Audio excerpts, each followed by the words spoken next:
যদি কারো মোহর বাকি থেকে থাকে তাহলে তার মোহরটাও ঋণ হিসাবে পরিশোধ করতে হবে। বিসমিল্লাহির রহমানির রহিম। আলহামদুলিল্লাহি রাব্বিল আলামিন আর রহমানির রহিম মালিকি ইয়াউমিদ্দিন ওয়া বিহি নাস্তাঈন ওয়া আশহাদু আল লা ইলাহা ইল্লাল্লাহু ওয়াহদাহু লা শারীকা লাহু লাহুল মুলকু ওয়া লাহুল হামদু ইউহয়ী ওয়া ইউমীতু ওয়া হুয়া আলা কুল্লি শাইইন কাদির ইলাহুল আউওয়ালিন ওয়াল আখিরিন ওয়া আশহাদু আন্না মুহাম্মাদান আবদুহু ওয়া রাসূলুহু ওয়া সাফিয়্যুহু ওয়া খালিলুহু সাল্লাল্লাহু আলাইহি ওয়া আলা আলিহি ওয়া আসহাবিহি আত-তাইয়্যিবিন আত-তাহিরিন ওয়া মান তাবি'আহুম বিইহসানিন ইলা ইয়াউমিদ্দিন। اللهم انفعنا بما علمتنا وعلمنا ما ينفعنا وزدنا علما.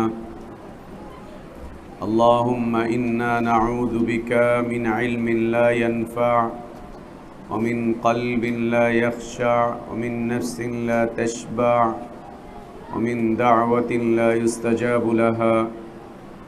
اللهم آت نفوسنا تقواها وزكها أنت خير من زكاها أنت ولينا ومولاها.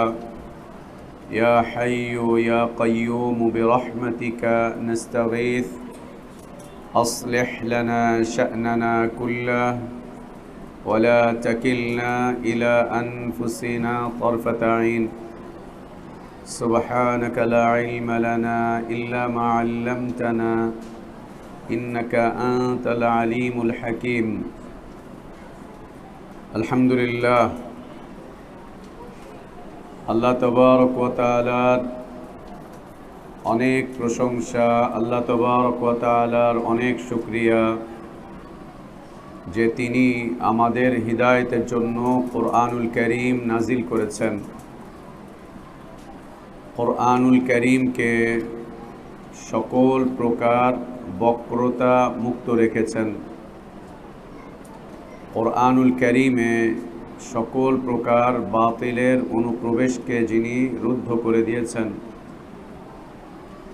যিনি কোরআন পড়া, কোরআন বোঝা, কোরআনুল কারীম হিফজ করা এবং কোরআনুল কারীম অনুযায়ী জীবন যাপন করাকে সহজ সাবলীল করেছেন, সে আল্লাহরই প্রশংসা যিনি কোরআনুল কারীমের এই তালিমি মাজলিসে আমাদেরকে অংশগ্রহণ করার তৌফিক দান করেছেন। আলহামদুলিল্লাহ।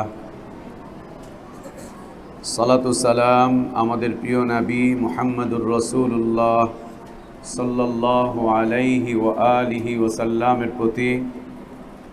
আল্লাহ সুবহানাহু ওয়া তাআলা যার কাছে কোরআনুল কারীম নাজিল করেছিলেন, যিনি কোরআন পড়তেন, পড়াতেন, বুঝতেন, বুঝাতেন, যিনি কোরআনুল কারীম অনুযায়ী জীবন যাপন করেছেন, মানুষকে উদ্বুদ্ধ করেছেন, যার চরিত্র ছিল কোরআনুল কারীমের হুবহু বাস্তব রূপ, সেই রাসূলের প্রতি সালাতু সালাম।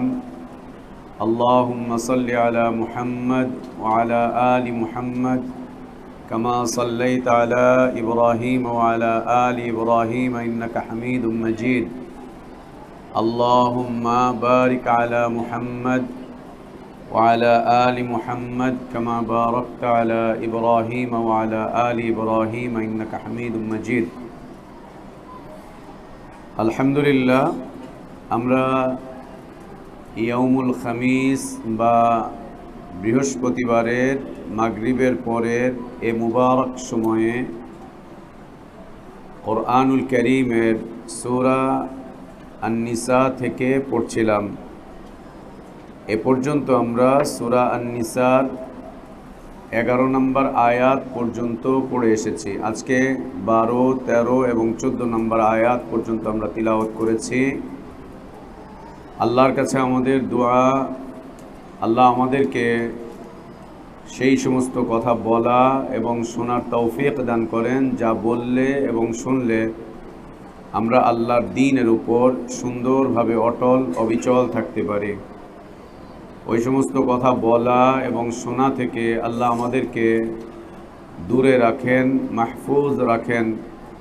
যে সমস্ত কথা বললে এবং শুনলে হিদায়াত নষ্ট হয়ে যায়, দ্বীনের উপরে অটলতা থেকে বিচ্যুতি ঘটে, দ্বীনের ব্যাপারে শিথিলতা চলে আসে, গাফলতি চলে আসে, সে সমস্ত কথাবার্তা বলা এবং শোনা থেকে আল্লাহ আমাদেরকে হেফাজত করেন। আল্লাহুম্মা আমিন। যথারীতি সূরা আন-নিসাতে 11 নম্বর আয়াতে আলোচনা চলছিল মৃত ব্যক্তির পরিত্যাজ্য সম্পদ বন্টন সম্পর্কে। মুসলিম ব্যক্তি যিনি মৃত্যুবরণ করেছেন, একজন মুসলিম ব্যক্তি যিনি মৃত্যুবরণ করেছেন, মৃত্যুকালীন সময়ে তিনি যে সম্পদগুলো রেখে গিয়েছেন, সে সম্পদগুলো তার উত্তরাধিকারীদের মাঝে বা ওয়ারিসিনদের মাঝে কিভাবে বন্টন করা হবে, কে কতটুকু সম্পদ পাবে তাদের আত্মীয় স্বজনদের মধ্যে হতে, সে বিষয়ে আলোচনা চলছিল। এবং আমরা এর আগের আলোচনায় নিয়ে এসেছিলাম যে আইয়ামে জাহিলিয়াতের যুগের লোকজন তারা নারীদেরকে, শিশুদেরকে, পিতামাতাকে মৃত ব্যক্তির পরিত্যাজ্য সম্পদ থেকে কিছুই দিত না। বিশেষ করে নারীদেরকে পুরোপুরিভাবে বঞ্চিত করেছিল, বঞ্চিত করত। ইসলাম সে অধিকার নারীদেরকে দিয়েছে। আগের আয়াতে আমাদের আলোচনায় ছিল কোনো পুরুষ ব্যক্তি যখন মৃত্যুবরণ করে তার সম্পদটুকু কিভাবে বন্টন করা হবে পুরুষ ব্যক্তির। আজকে আমাদের 12 নম্বর আয়াতে আলোচনা শুরুই হবে হচ্ছে মৃত ব্যক্তি যদি মহিলা হন, মৃত ব্যক্তি যদি মহিলা হন তার সম্পদ বন্টন কিভাবে হবে। এবং এর সাথে সাথে আরেকটি বিষয়বস্তু থাকবে, সেটি হচ্ছে কালালা। এই সূরাতে একদম শেষের দিকে আল্লাহ তাবারক ওয়া তাআলা কালালা সম্পর্কে ফতোয়া দিয়েছেন। একদম শেষের আয়াতে আল্লাহ বলছেন ইস্তাফতুনাকা ফিল কালালা কুলিল্লাহু ইফতিকুম ফিল কালালা। কালালার ব্যাপারে আল্লাহ ফতোয়া দিয়ে রেখেছেন। এই ব্যাপারে আমাদের নিজস্ব কোনো মত, কোনো অভিমত, নিজস্ব কোনো যুক্তি, নিজস্ব কোনো বিষয়বস্তু গ্রহণযোগ্য নয়, একদম গ্রহণযোগ্য নয়। যেহেতু আল্লাহ বলছেন আল্লাহু ইফতিকুম ফিল কালালা ইন ইমরুন হালাকা লাইসা লাহু ওয়ালাদ ওয়া লাহু উখতুন ফালাহা নিসফু মা তারাক ওয়া হুয়া ইয়ারিসুহা ইল্লাম ইয়াকুল লাহা ওয়ালাদ। যাই হোক, সেই আয়াতে আসলে আমরা সেখানে আলোচনায় নিয়ে আসবো যে আল্লাহ কী বলেছেন। তো মৃত ব্যক্তি যদি মহিলা হন তাহলে তার সম্পদ কিভাবে বন্টন হবে। একজন মহিলা যখন মারা যাচ্ছেন তার মা বাবাও থাকতে পারে, ভাই বোনও থাকতে পারে, তার স্বামীও থাকতে পারে, তার সন্তানও থাকতে পারে। একজন মহিলা যখন মারা যাচ্ছেন, মন গড়া পদ্ধতিতে কেউ সম্পদ বন্টন করার অধিকার রাখে না। যদি মুসলিম হয় মন গড়া পদ্ধতিতে সম্পদ বন্টন করার কোনো অধিকার রাখে না। যদি কেউ এই অনধিকার চর্চাটুকু করে, মন গড়া পদ্ধতিতে কেউ যদি সম্পদ বন্টন করে, এবং আমরা বললাম এটি হচ্ছে অনধিকার চর্চা, এটি হচ্ছে অনধিকার চর্চা। এমন এক কর্ম চর্চা করছে যার অধিকার তার নেই, এমন এক কাজ করতে যাচ্ছে, এমন এক কাজ সে আঞ্জাম দিচ্ছে, এমন একটা বিষয় সে চর্চা করতে যাচ্ছে যে চর্চা করার, যে কাজটুকু করার অধিকার তার নেই। আল্লাহ তাবারক ওয়া তাআলা তাকে অধিকার দেননি। যদি এমন কাজ কেউ করে তাহলে তার আঞ্জাম সম্পর্কে আল্লাহ তাবারক ওয়া তাআলা স্পষ্টভাবে জানিয়ে দিয়েছেন, একদম স্পষ্টভাবে জানিয়ে দিয়েছেন তার আঞ্জাম সম্পর্কে। সেটা হলো একজন মুসলিম কয় বছর বাঁচে? 60 থেকে 70 বছর, মধ্যম বয়স, উত্তম বয়স। নবী সাল্লাল্লাহু আলাইহি ওয়াসাল্লাম তাই বলেছেন না, আমার উম্মতি মা বাইনা 60 ইলা 70 সানা। এর আগেও কেউ মারা যায়, এর পরেও কেউ মারা যায়, কিন্তু এর পরের মারা যাওয়ার মানুষের সংখ্যা কম। 60 থেকে 70, 72, 75, এর পরের সংখ্যাটা কিন্তু কম। তুমি দেখবা তোমাদের বাড়িতে, আশেপাশে, এলাকায়, মহল্লায় বৃদ্ধ মানুষের সংখ্যা খুব কম। যদি একটা দুইটা বুড়া মানুষ থাকে তো সবাই বলে আমাদের এলাকার এই শেষ বুজুর্গ উনি। বুজুর্গ মানে কি? বুজুর্গ শব্দের অর্থ হচ্ছে বৃদ্ধ, আর এইটারে নিয়ে আসছে বুজুর্গ মানে হচ্ছে ও তো জান্নাতে ঢুকেই গেছে, মাশাআল্লাহ, ওখানে শরীরটা বাইরে, বাকি ও সব জান্নাতে, ও হচ্ছে বুজুর্গ মানুষ। কি আজীব! এ হচ্ছে বুজুর্গ মানুষ। যেমন পীর শব্দ, পীরের অর্থ আমরা কি মনে করি? আল্লাহ জান্নাতের ঠিকাদার, ও হচ্ছে পীর। জান্নাতের ঠিকাদার বুঝিস? জান্নাতের কন্ট্রাক্টর। ঠিকাদার না বুঝলেও কন্ট্রাক্টর বুঝিস তো? এবার বুঝছিস তো? জান্নাতের কন্ট্রাক্টর তার মানে হচ্ছে পীর। পীর শব্দটা ফার্সি ভাষার। ফার্সি ভাষায় পীর শব্দটাকে বলা হয় পীরে মুগা। পীরে মুগা, শুধু পীর বলে না, পীরে মুগা বলে, পীরে মুগা। চলো, পীর হলো একটা দিবসের নাম। একটা দিবসের নাম হচ্ছে পীর। পে ইয়ারা, একটা দিবসের নাম পীর। এটা হচ্ছে সোমবারকে পীর বলে। উর্দুতে যে 7 দিনের নাম, শনিচার শনিবার, ইতওয়ার রবিবার, পীর সোমবার। তাহলে যত পীর আছে এরা হচ্ছে সোমবার, এরা হচ্ছে পীর। এর অর্থ কি? সোমবার, শনিচার, ইতওয়ার, পীর। তো পীর মানে হচ্ছে সোমবার। পীর শব্দের অর্থ হচ্ছে সোমবার। দ্বিতীয়ত, পীর শব্দের অর্থ হচ্ছে বৃদ্ধ। তৃতীয়ত হচ্ছে এটা পারস্যের ভাষা। এই ভাষাটা ব্যবহার হয় মদের পানশালায়। মদের পানশালা বুঝিস? মদের দোকানে যারা মদ পরিবেশন করে, পানশালায় যারা মদ পরিবেশন করে, হোটেলে মেসিয়ার আছে না, এই 2টা রুটি দাও মামা, যে রুটি আনতেছে। মদের দোকানে বলা হয় এই আরেকটু দাও, যে নিয়ে আসে এ হচ্ছে পানশালার যিনি নিয়ে আসেন মদ, যিনি মানুষের হাতে হাতে দিয়ে যান, বোতল দিয়ে ঢেলে যান, মানুষকে পরিবেশন করে, তাকে ফার্সি ভাষায় বলা হয় পীরে মুগা। পীরে মুগা মানে মানুষকে মদ খাওয়ায়।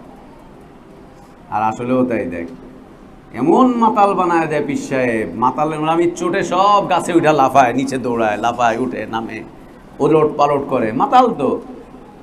তোমরা তোমাদের এলাকায় কোনো মাতাল দেখছো কি করে? কোনোদিন মাতাল মদখোর দেখছিস কেউ? মদখোর মাতাল দেখছিস কেউ? দেখিস নাই? সব দেখা যায় আল্লাহর ওলি। আমি একাই দুনিয়ার সব খারাপ জিনিস দেখছি, আর কেউ দেখে নাই।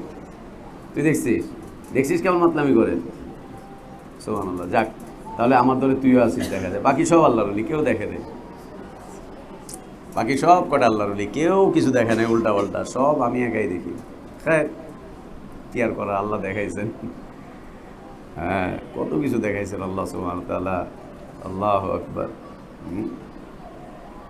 যে ব্যক্তি জাহিলিয়াত চেনে না সে ইসলাম চেনে না।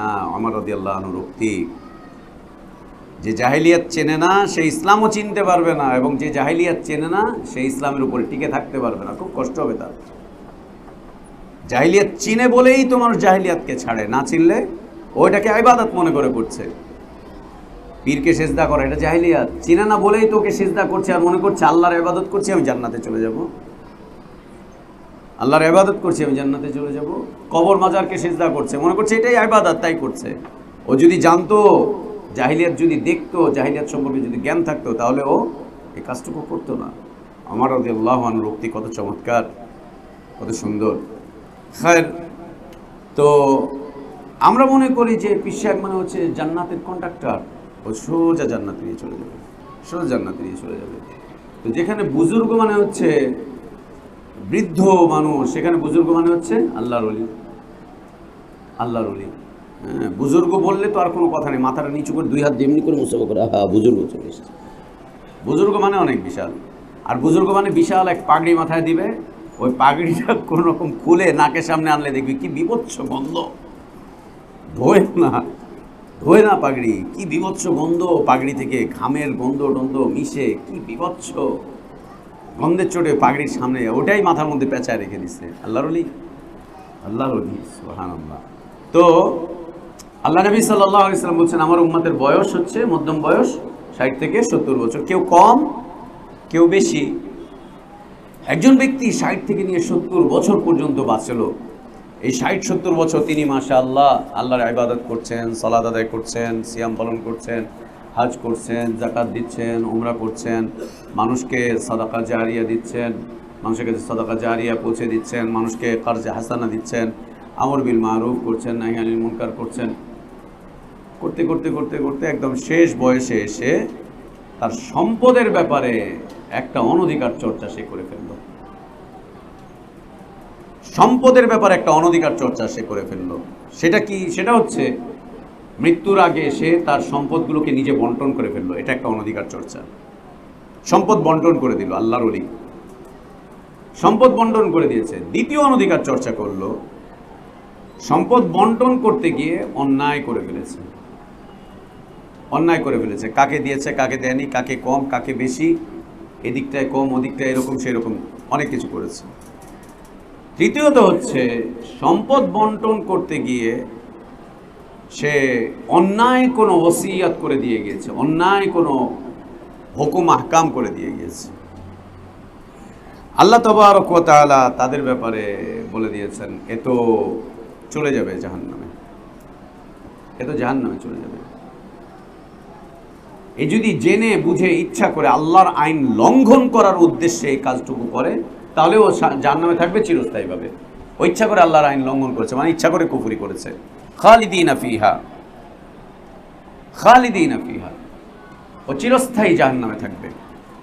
কেন আল্লাহর আইন স্বেচ্ছায় লঙ্ঘন করলো? কেন জেনে বুঝে ইচ্ছা করে আল্লাহর আইনের বিপরীতে কাজ করলো? ও চিরস্থায়ীভাবে জাহান্নামে যাবে। আবার একজন লোক সারা জীবন অপকর্ম করতে করতে করতে করতে, পাপ করতে করতে, গুনাহ করতে করতে জীবনের শেষ মুহূর্তে এসে তওবা করলো, দিন মানা শুরু করলো। শেষ মুহূর্তে এসে দিন মানছে, তওবা করছে, সম্পদ যেগুলো যেভাবে আছে ওভাবে করে রেখে দিয়ে গেছে। কোনো অনধিকার চর্চা করলো না আল্লাহর আইনের ব্যাপারে, কিচ্ছু করলো না, সোজা সাপটা চমৎকার সেই অবস্থায় রেখে দিয়ে চলে গেল। যদিও সারা জীবন সে গুনাহ করেছে, শেষ সময় এসে আল্লাহর আইন লঙ্ঘন না করে তওবা করে মারা গিয়েছে। এই লোকটা কোথায় চলে যাবে? আল্লাহু আকবার, জান্নাতে, জান্নাতে চলে যাবে এবং জান্নাতে সে চিরস্থায়ী বসবাস করবে। আল্লাহর আইন লঙ্ঘন করা সারা জীবনের ইবাদতকে বরবাদ করে দেয়। আবার আল্লাহর আইন প্রতিষ্ঠা করা, আল্লাহর আইনের উপরে নিজের জীবনটাকে সাজানো গোছানো, সারা জীবনের গুনাহগুলোকে মাফ করিয়ে দেয়, সারা জীবনের গুনাহকে মাফ করিয়ে দেয়, জান্নাতের দিকে নিয়ে যায়। আল্লাহ তাবারক ওয়া তাআলা আমাদেরকে তার আইন কানুন বিধানগুলো সুন্দরভাবে, সাবলীলভাবে, উত্তম পদ্ধতিতে, ইজ্জতের সাথে পালন করার তৌফিক দান করেন। বলছিলাম না, আল্লাহর আইনের সৌন্দর্য এগুলো সহজ, সরল, সাবলীল, সুন্দর, মর্যাদাপূর্ণ, ইজ্জতপূর্ণ, ইজ্জতপূর্ণ। মানব জীবনের জন্য এর চাইতে সহজ সরল কোনো আইন নেই, এর চাইতে সাবলীল কোনো আইন কানুন বিধান নেই, এর চাইতে সুন্দর কোনো আইন কানুন বিধান হতেই পারে না আল্লাহর আইনের বাইরে। এর চাইতে ইজ্জতপূর্ণ, এর চাইতে মর্যাদাপূর্ণ কোনো আইন হতেই পারে না। বাদ বাকি যত আইন আছে সব মানবতার শত্রু, সব মানবতার শত্রু, মানবতার শত্রু। সবগুলো মানবরচিত যত আইন আছে সব মানবতার শত্রু। মানুষের মান, ইজ্জত, সম্মান সব ডুবিয়ে শেষ করে দেয়, সব ডুবিয়ে শেষ করে দেয়। আর মানুষ হু হু করে ওদিকেই ছুটে চলছে সামান্য একটু স্বার্থের জন্য, অল্প স্বল্প একটু স্বার্থের জন্য হু হু করে সেদিকেই ছুটে চলছে। আল্লাহ আমাদেরকে রক্ষা করেন, আল্লাহ আমাদেরকে হেফাজত করেন। তো পুরুষ ব্যক্তির পরিত্যাজ্য সম্পত্তি যেমন বন্টন হয়, আল্লাহ যেমন বন্টন নামা দিয়ে রেখেছেন, ঠিক তেমনিভাবে কোনো নারী মৃত্যুবরণ করলেও তার রেখে যাওয়া পরিত্যাজ্য সম্পত্তির বন্টন নামা আল্লাহ সুবহানাহু ওয়া তাআলা দিয়ে রেখেছেন, তিনি দিয়ে রেখেছেন। এবং এটি হচ্ছে মুসলিমিনদের জন্য, মুসলিমিনদের জন্য এই আইন। আল্লাহ তাবারক ওয়া তাআলা এই আইন দিয়েছেন কাদের জন্য? মুসলিমিনদের জন্য। অমুসলিমদের জন্য, আহলে কিতাবদের জন্য, যারা স্বঘোষিত কাফের, স্বঘোষিত কোনো ধর্মকর্ম করে, তাদেরটা তাদের হিসাব মতো তারা বন্টন করবে, তাদেরটা তাদের মতো তারা বন্টন করবে। তাদের কিতাবাদিতে, তাদের ধর্মীয় রেওয়াজে কি আছে, ইসলাম আমাদেরকে অনুমোদন দেয় না অমুসলিমরা যারা ধর্মকর্ম পালন করছে তাদের ধর্মকর্মে বাধা দিতে, তাদের ধর্মকর্মে কোনো ধরনের উত্ত্যক্ত করতে, তাদের ধর্মকর্মের যে স্বাধীনতা আছে সেই স্বাধীনতাকে খর্ব করতে ইসলাম আমাদেরকে অনুমোদন দেয়নি, কোনোদিন না, কোনোদিন ওই অনুমোদন ইসলাম আমাদেরকে দেয়নি। হিন্দুদের মতো ওদের মতো ইবাদত করবে, বৌদ্ধরা বৌদ্ধদের মতো করবে, খ্রিস্টানরা খ্রিস্টানদের মতো করবে, ইহুদিরা ইহুদিদের মতো তাদের ধর্মকর্ম করবে। তাদের ধর্মকর্মকে বাধা প্রদান করার কোনো অনুমোদন ইসলাম আমাদেরকে দেয়নি। কারো বক্তব্যে প্রলুব্ধ হয়ে, কারো রগরগে গরম গরম বক্তব্যে প্রলুব্ধ হয়ে অমুসলিমদেরকে তাদের ধর্মীয় ব্যাপারে বাধা প্রদান করা না, বৈধ নয়। এমনকি আল্লাহ তাবারক ওয়া তাআলা ওদের দেবদেবীকে নিয়ে, ওদের মাবুদগুলোকে নিয়ে, ওদের ইলাহগুলোকে নিয়ে আজে বাজে মন্তব্য করতে, খারাপ নামে ডাকতে, গালমন্দ করতে আল্লাহ নিষেধ করে দিয়েছেন। না, গালমন্দ করতে আল্লাহ নিষেধ করে দিয়েছেন। কেন নিষেধ করলেন? যদি আমরা ওদের মাবুদকে গালমন্দ করি তো কালকে ওরা আমাদের আল্লাহকে গালমন্দ করবে। তাহলে আল্লাহকে যে ওরা গালমন্দ করবে সেটার জন্য দায়ী কে হচ্ছে? আমরা। সেটার জন্য দায়ী হচ্ছে আমরা। যে ওদের মাবুদকে গালিগালাজ করবে, বকাবাদ্য করবে, আজেবাজে মন্তব্য করবে, অশালীন মন্তব্য করবে, সে ব্যক্তি দায়ী হবে যদি ওরা আল্লাহকে বকাবাদ্য করে, অশালীন বক্তব্য করে, অশালীন মন্তব্য করে, ওরা দায়ী হবে। এজন্য যাকে তাকে যেখানে সেখানে বহস মুনাজারায় পাঠানো উচিত না। এই আমাদের দেখতেই পাচ্ছি, বহস করছে, মুনাজারা করছে। এখন তার বহস মুনাজারা বলে না, কি বলে যেন ইংলিশে? হ্যাঁ, তুইও জানিস, ডিবেট নাকি? তুইও জানিস? মাশাআল্লাহ, মাশাআল্লাহ, বারাকাল্লাহ, বারাকাল্লাহ। ডিবেট করছে না, ডিবেট। মাশাআল্লাহ, মাশাআল্লাহ, খায়ের।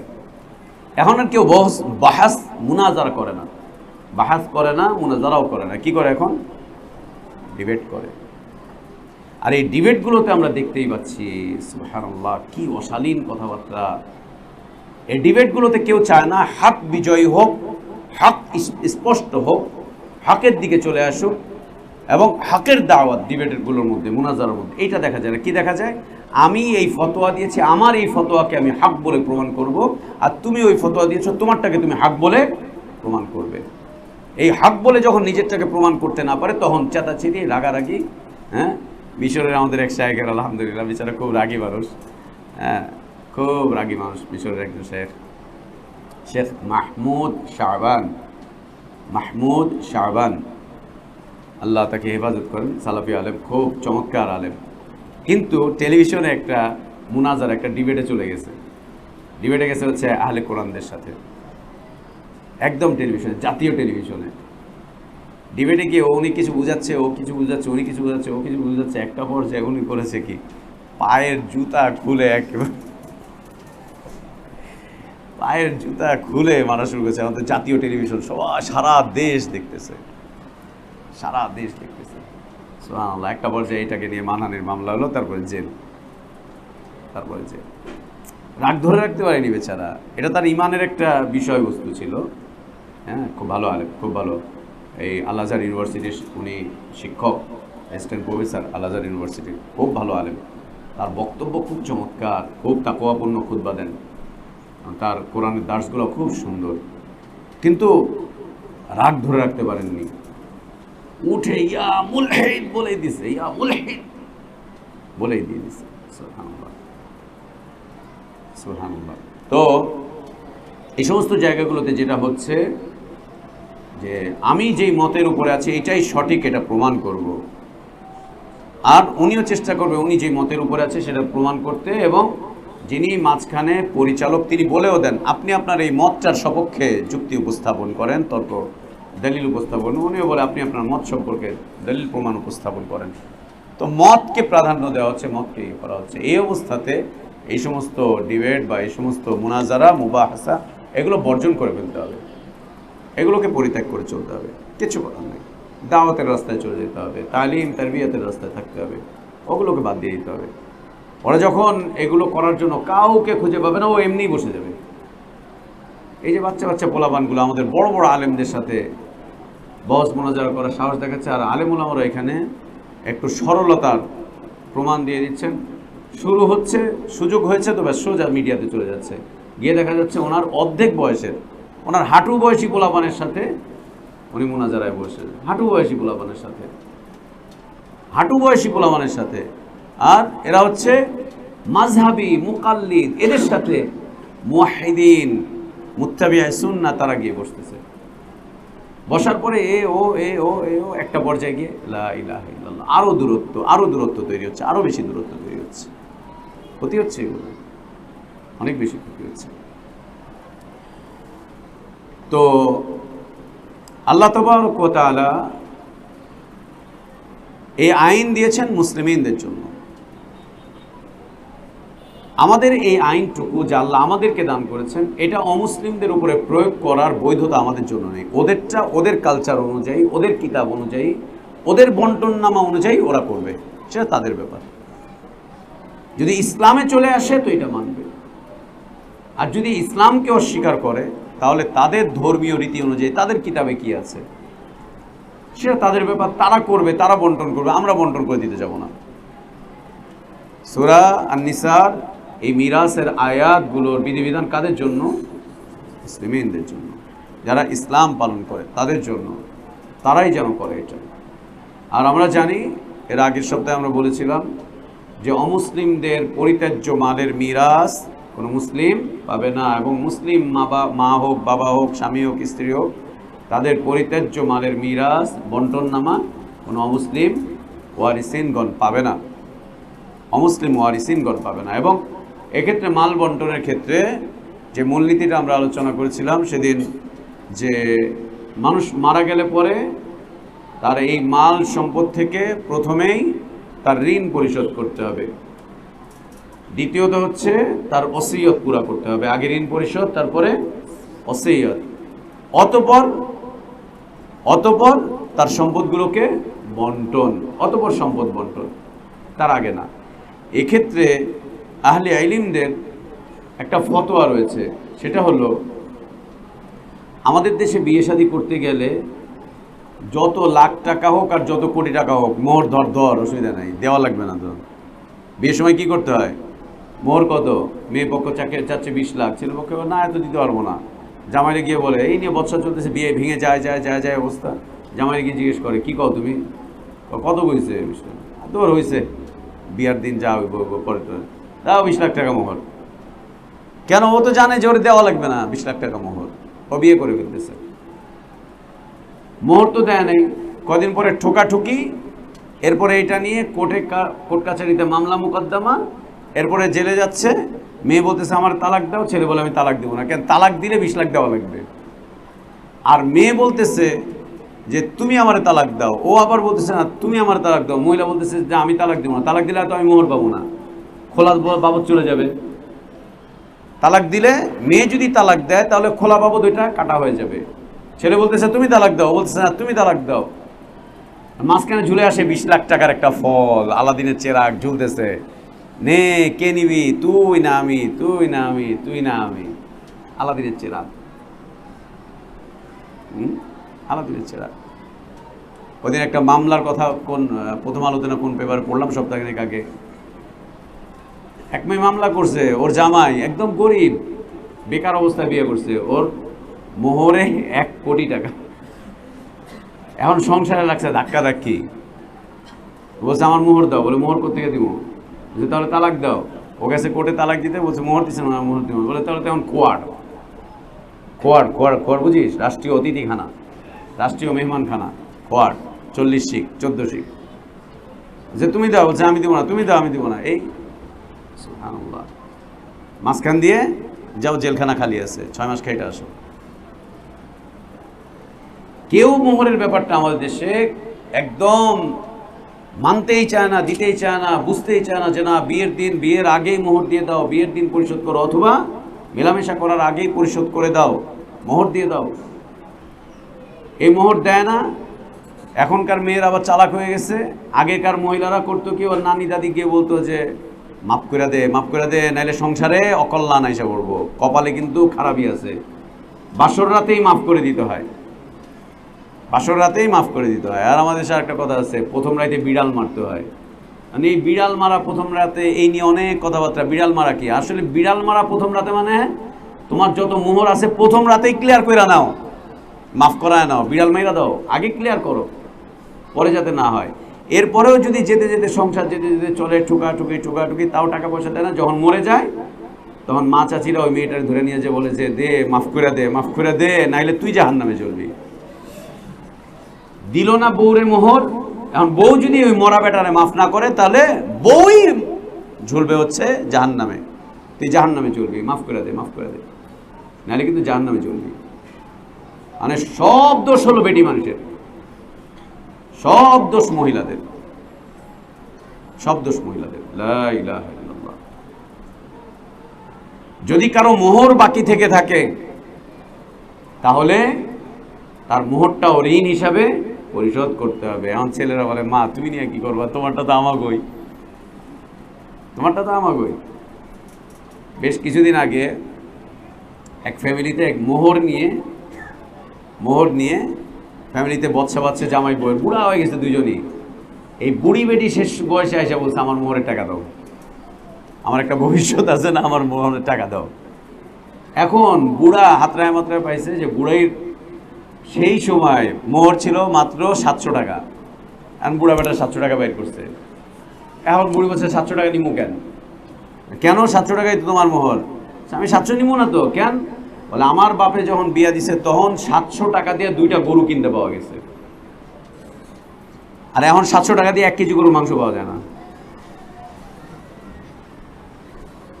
বাস্তব তো, একদম বাস্তব। আমারই মনে আছে ছোটবেলায় আব্বার সাথে আমরা গরু কিনতে গেছি গাবতলীতে। 4,500 টাকা দিয়ে একটা গরু কিনে আনছি, কোরবানির গরু। এটার মাংস হয়েছে 7 মণ। 4,500 টাকার গরু, এখন তো একটা ছাগলও পাওয়া যায় না। 7 মণ মাংসের একটা গরু 4,500 টাকা কোরবানির সময় আমরা কিনে নিয়ে এসেছি। লাল বড় উঁচা গরু, মাত্র 4,500 টাকা। ও 4,500 টাকা তো আবার হাসিল মাসিল সব সহ, মাত্র 4,500 টাকা গরু, 7 মণ মাংস হয়েছে। তো সেই সময় সুবহানাল্লাহ, গরু কিনতে কয় টাকা লাগতো? 100-150 টাকা দিয়ে গরু পাওয়া যায়, 200 টাকা দিয়ে গরু পাওয়া যায়। সেই সময় গরু পাওয়া যাইত 700 টাকা দিয়ে 2টা। আর এখন তুমি আমার 700 টাকা দিবা, হইব না, 2 গরুর দাম লাগবে। এখন কত গুণ টাকা বাড়ছে। বুড়ি এখন ক্যালকুলেটর হিসাব করে, সেই সময় 700 টাকা এখন কত হইতে পারে হিসাব করতে করতে বুড়ি পাইছে প্রায় 5 লাখ টাকা। বলছে বুড়া 5 লাখ টাকা দেওয়ার, নাইলে তোমার খবর আছে। এখন বুড়া আবার ফতোয়া নিয়ে আসছে, এটা তো চক্রবৃদ্ধি হারে সুদ, এটা তো সুদ, এটা রিবা। টাকা টাকায় তোমার কাছে আমার কাছে ঋণ আসছিল তোমার টাকা, তুমি এখন এটা এত গুণ বাড়ায় চাইবা, এটা তো সুদ। আর সুদ খাইলে আল্লাহ এবং তার রাসূলের সাথে সুবহানাল্লাহ সুবহানাল্লাহ সুবহানাল্লাহ সুবহানাল্লাহ। মানুষকে ধোঁকা দেওয়ার না। বিয়ের সময় চিন্তা ভাবনা করে, তোমরা ছাত্ররা আলহামদুলিল্লাহ গতবার যারা দাওরা শেষ করছে, বিয়ে শাদীর চিন্তা ভাবনা চলতেছে অনেকেরই। হ্যাঁ আলহামদুলিল্লাহ, বিয়ে শাদী করবা, কেউ কেউ করছে, এক বিবাহিত তো মাশাআল্লাহ যাওয়া শুরু করছে।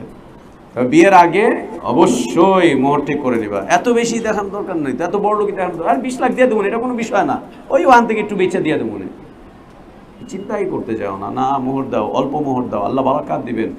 বিবাহকে জৌলুস মুক্ত রাখবে, বিবাহকে অতিমাত্রায় খরচের বিষয় থেকে বিবাহকে মুক্ত রাখবা। অল্প স্বল্প দিয়ে বিয়ে করে নিয়ে আসো, পরে আল্লাহ যখন তৌফিক দিবেন তখন তুমি হাদিয়া দাও, এই করো সেই করো। বিয়ের পরে সাথে সাথে ওলিমা করে ফেলবা, ওলিমা যাতে মুমিন ভাইরা খায়, মুমিন ব্যক্তিরা ছাড়া যেন কেউ ওলিমা না খায়, সালাত আদায়কারী মুমিন মুওয়াহিদ মুত্তাবি সুন্নাহ তারা ছাড়া যেন কেউ ওলিমা না খায়। এবং দেখে শুনে দিনদার পরেজগার, আমরা এর আগে ধারাবাহিকভাবে মাঝে মাঝে বিয়ের ব্যাপারে কথাবার্তা বলছি, হ্যাঁ ওগুলোকে মাথায় রেখে বিয়ে শাদী করবে ইনশাআল্লাহ, আল্লাহ তৌফিক দান করেন। কিন্তু খবরদার ওই বড়লোকি ফটম দেখাইতে গিয়া 2 লাখ টাকা মোহর দি মনে অসুবিধা নাই, না ওটা করতে যেও না। এরপরে গিয়ে বলবা যে আমার মোহরটা দেনা হিসাবে থাকলো, দেন মোহর। লেখার সময় বেটা জিগায় কত বাকি, কত আর উসুল কত, পুরাটাই বাকি। কেন বাবা, কি জন্য? তোমার নবীর আদর্শ কি? এবং এটা ঘটতেছে এখন। স্বামী মারা যাচ্ছে, বউ এসে তার মোহরের টাকা এখন দাবি করছে, আমার মোহরের টাকা দে, ছেলেদের কাছে দাবি করছে। ছেলেরা বলছে যে আমরা এটা জানি না, আমরা এটা জানি না, এটা ঋণ, স্ত্রীর কাছে ঋণ, এটা স্ত্রীর কাছে ঋণ, এটা ঋণ দিয়ে দিতে হবে, ঋণ দিয়ে দিতে হবে। আর বলছে মরে গেছে এখন তো মাফ করে দিব না, এটা জবরদস্তি, এটা প্রতারণা আল্লাহর দ্বীনের সাথে, এটা প্রতারণা, এটা প্রহসন আল্লাহর দ্বীনের সাথে। এটা উচিত না যে মাফ করে দে রে মা, তুই মাফ করে দে, তুই না মাফ করলে কেমনে কি, না এটা প্রহসন, এটা উচিত না, এটা ঠিক না। তাহলে পুরুষের মতো নারীদের সম্পদও বন্টন হবে। বন্টন করতে গিয়ে কোনো ক্ষতিকর কোনো সিদ্ধান্ত নেওয়া যাবে না, অনধিকার চর্চা করা যাবে না। এবং মৃত ব্যক্তি তার প্রথমেই ঋণ পরিশোধ করতে হবে, তারপরে তার ওসিয়ত পুরা করতে হবে, অতঃপর তার মাল বন্টন হবে। আর মৃত ব্যক্তি যেন খবরদার এরকম ওসিয়ত না করে যে পুরা সম্পদ এইখানে ওইখানে সেখানে ওসিয়ত করে দিয়ে চলে গেছে, পরবর্তীতে মারা যাওয়ার পরে তার বাচ্চারা ফকির হয়ে গিয়েছে, না, এটাও করবে না। হ্যাঁ, জীবনযাপনের ক্ষেত্রে যদি সন্তানদের পিছনে খরচ করতে করতে, দিনের পিছনে খরচ করতে করতে, উদ্দেশ্য খারাপ ছিল না, কিন্তু এত দান করেছে যে বেচারা আর কিছু নাই। ওমর ইবনে আব্দুল আজিজ রহমতুল্লাহ আলাইহি, তার জীবনী পড়ো, আল্লাহু আকবার। আহলে ইলমগণ তাকে পঞ্চম খোলাফায়ে রাশিদ বলেছিলেন। অনেক ধনী মানুষ ছিলেন, অনেক ধনী মানুষ ছিলেন, খেলাফতের দায় দায়িত্ব নিতেই চাননি, পালিয়ে যাচ্ছিলেন। লোকজন তাকে জোর করে নিয়ে এসে বসিয়ে দিয়েছেন। যেদিন তিনি তাকে খলিফা বানানো হয়েছে তিনি কান্নায় ভেঙে পড়েছিলেন, আর আল্লাহকে বলছেন আল্লাহ এর জবাব আমি কেমনে দিব। আল্লাহর ভয়ে তিনি তার স্ত্রীকে এসে বলেছিলেন তোমার যাবতীয় যত সোনা দানা যা আছে সব আল্লাহর রাস্তায় দান করে দাও, যদি আমাকে তুমি পেতে চাও, তুমি দুইটার একটা, হয় দুনিয়া রাখবা না হলে আমাকে রাখবা। যদি আমাকে রাখতে চাও তাহলে তোমার সব কিছু দান করে দাও, আল্লাহর রাস্তায় বাইতুল মালে জমা করে দাও। আর যদি তুমি ওইটা রাখতে চাও তাহলে আমার থেকে দূরে সরে যাও, আমার থেকে দূরে সরে যাও। কাঁদতে কাঁদতে তিনি অসুস্থ হয়ে পড়েছিলেন যে আল্লাহ আমি মুসলিমদের হক আদায় করতে পারছি না। সব কিছু দান করে দেওয়ার পরে তার সন্তানদের বিষয়টা আসলো, সন্তানরা কি করবে। সন্তানরা নিজেরাও বললো যে বাবা আমাদের জন্য কিছু রেখে গেল, নাই না চাই না। সুন্দর নসিহত করেছিলেন সন্তানদেরকে, বেটা যদি আল্লাহ তোমাদের সাথে থাকেন তাহলে তোমাদের কোনো কিছুর অভাব হবে না, আর যদি আল্লাহ তোমাদের সাথে না থাকেন তাহলে পাহাড় পরিমাণ সম্পদ রেখে গেল তোমাদের অভাব কোনোদিন মিটবে না, কোনোদিন মিটবে না। আমি তোমাদের জন্য কিচ্ছু রেখে যাইনি, কিন্তু আল্লাহ তোমাদেরকে কোনোদিন ঠেকাবেন না, তোমরা কোনোদিন ঠেকে যাবে না।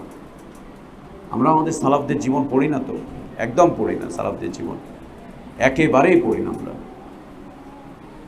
একবারেই পড়ি না। ওমর ইবনে আব্দুল আজিজ রহমতুল্লাহ আলাইহি তার এই খেলাফতকালীন সময় ছিল খুব অল্প, কিন্তু এত চমৎকারভাবে তিনি খেলাফত কাটিয়েছিলেন, এত চমৎকারভাবে তিনি আচার আচরণ করেছিলেন, বিচার ফয়সালা করেছিলেন। সুবহানাল্লাহ, ইতিহাস ইতিহাস হয়ে আছে, ইতিহাস হয়ে আছে, ইতিহাস হয়ে আছে। তো এটা করতে গিয়ে আমরা যেন খবরদার যে দান করতে করতে, দান বলছি ওসিয়ত করতে করতে এমনটা যেন না হয় এত ওসিয়ত করেছি সন্তানরা ফকির হয়ে গিয়েছে, অথবা বাবা শিল্পপতি আরো টাকা কামাই করবে, আরো টাকা কামাই করবে, আরো টাকা কামাই করবে, এই জন্য ব্যাংকে লোন করতে করতে করতে করতে বেটা যখন মরে যাচ্ছে তখন তার মাথায় 1000 কোটি টাকার লোন, সম্পদ টম্পদ কিচ্ছু নেই, ছেলেপেলেদেরকে ধরে নিয়ে যে জেলে ভরতেছে। তোমার বাবা স্ত্রীকে উঠিয়ে নিয়ে যাচ্ছে, তোমার স্বামী দাও, কোর্টে নিয়ে যাচ্ছে, এই করছে সেই করছে, বেইজ্জতি লাঞ্ছনা, এগুলো। অথচ তিনি চেয়েছিলেন সন্তানদের উজ্জ্বল ভবিষ্যৎ, টাকা দিয়ে উজ্জ্বল ভবিষ্যৎ গড়বে। এটা করতে গিয়ে তিনি ঋণ খেলাপি হয়েছেন, ঋণ নিয়েছেন, ঋণ খেলাপি হয়েছেন। যখন মারা গিয়েছেন তার ঋণের পরিমাণ যা আর তার রেখে যাওয়া সম্পদ আকাশ পাতাল পার্থক্য। হয়তোবা তার রেখে যাওয়া সম্পদ আছে 5 কোটি টাকার, তার ঋণ হচ্ছে 500 কোটি টাকা, তার ঋণ হচ্ছে 50 কোটি টাকার। এখন এই সন্তানরা যাবে কোথায়? এটা যেন কেউ না করে। বিশেষ করে চেষ্টা করে যেতে হবে ঋণবিহীন অবস্থায় দুনিয়া থেকে যেতে, বিশেষ চেষ্টা করতে হবে ঋণবিহীন অবস্থায় যেতে, বিশেষ চেষ্টা করতে হবে।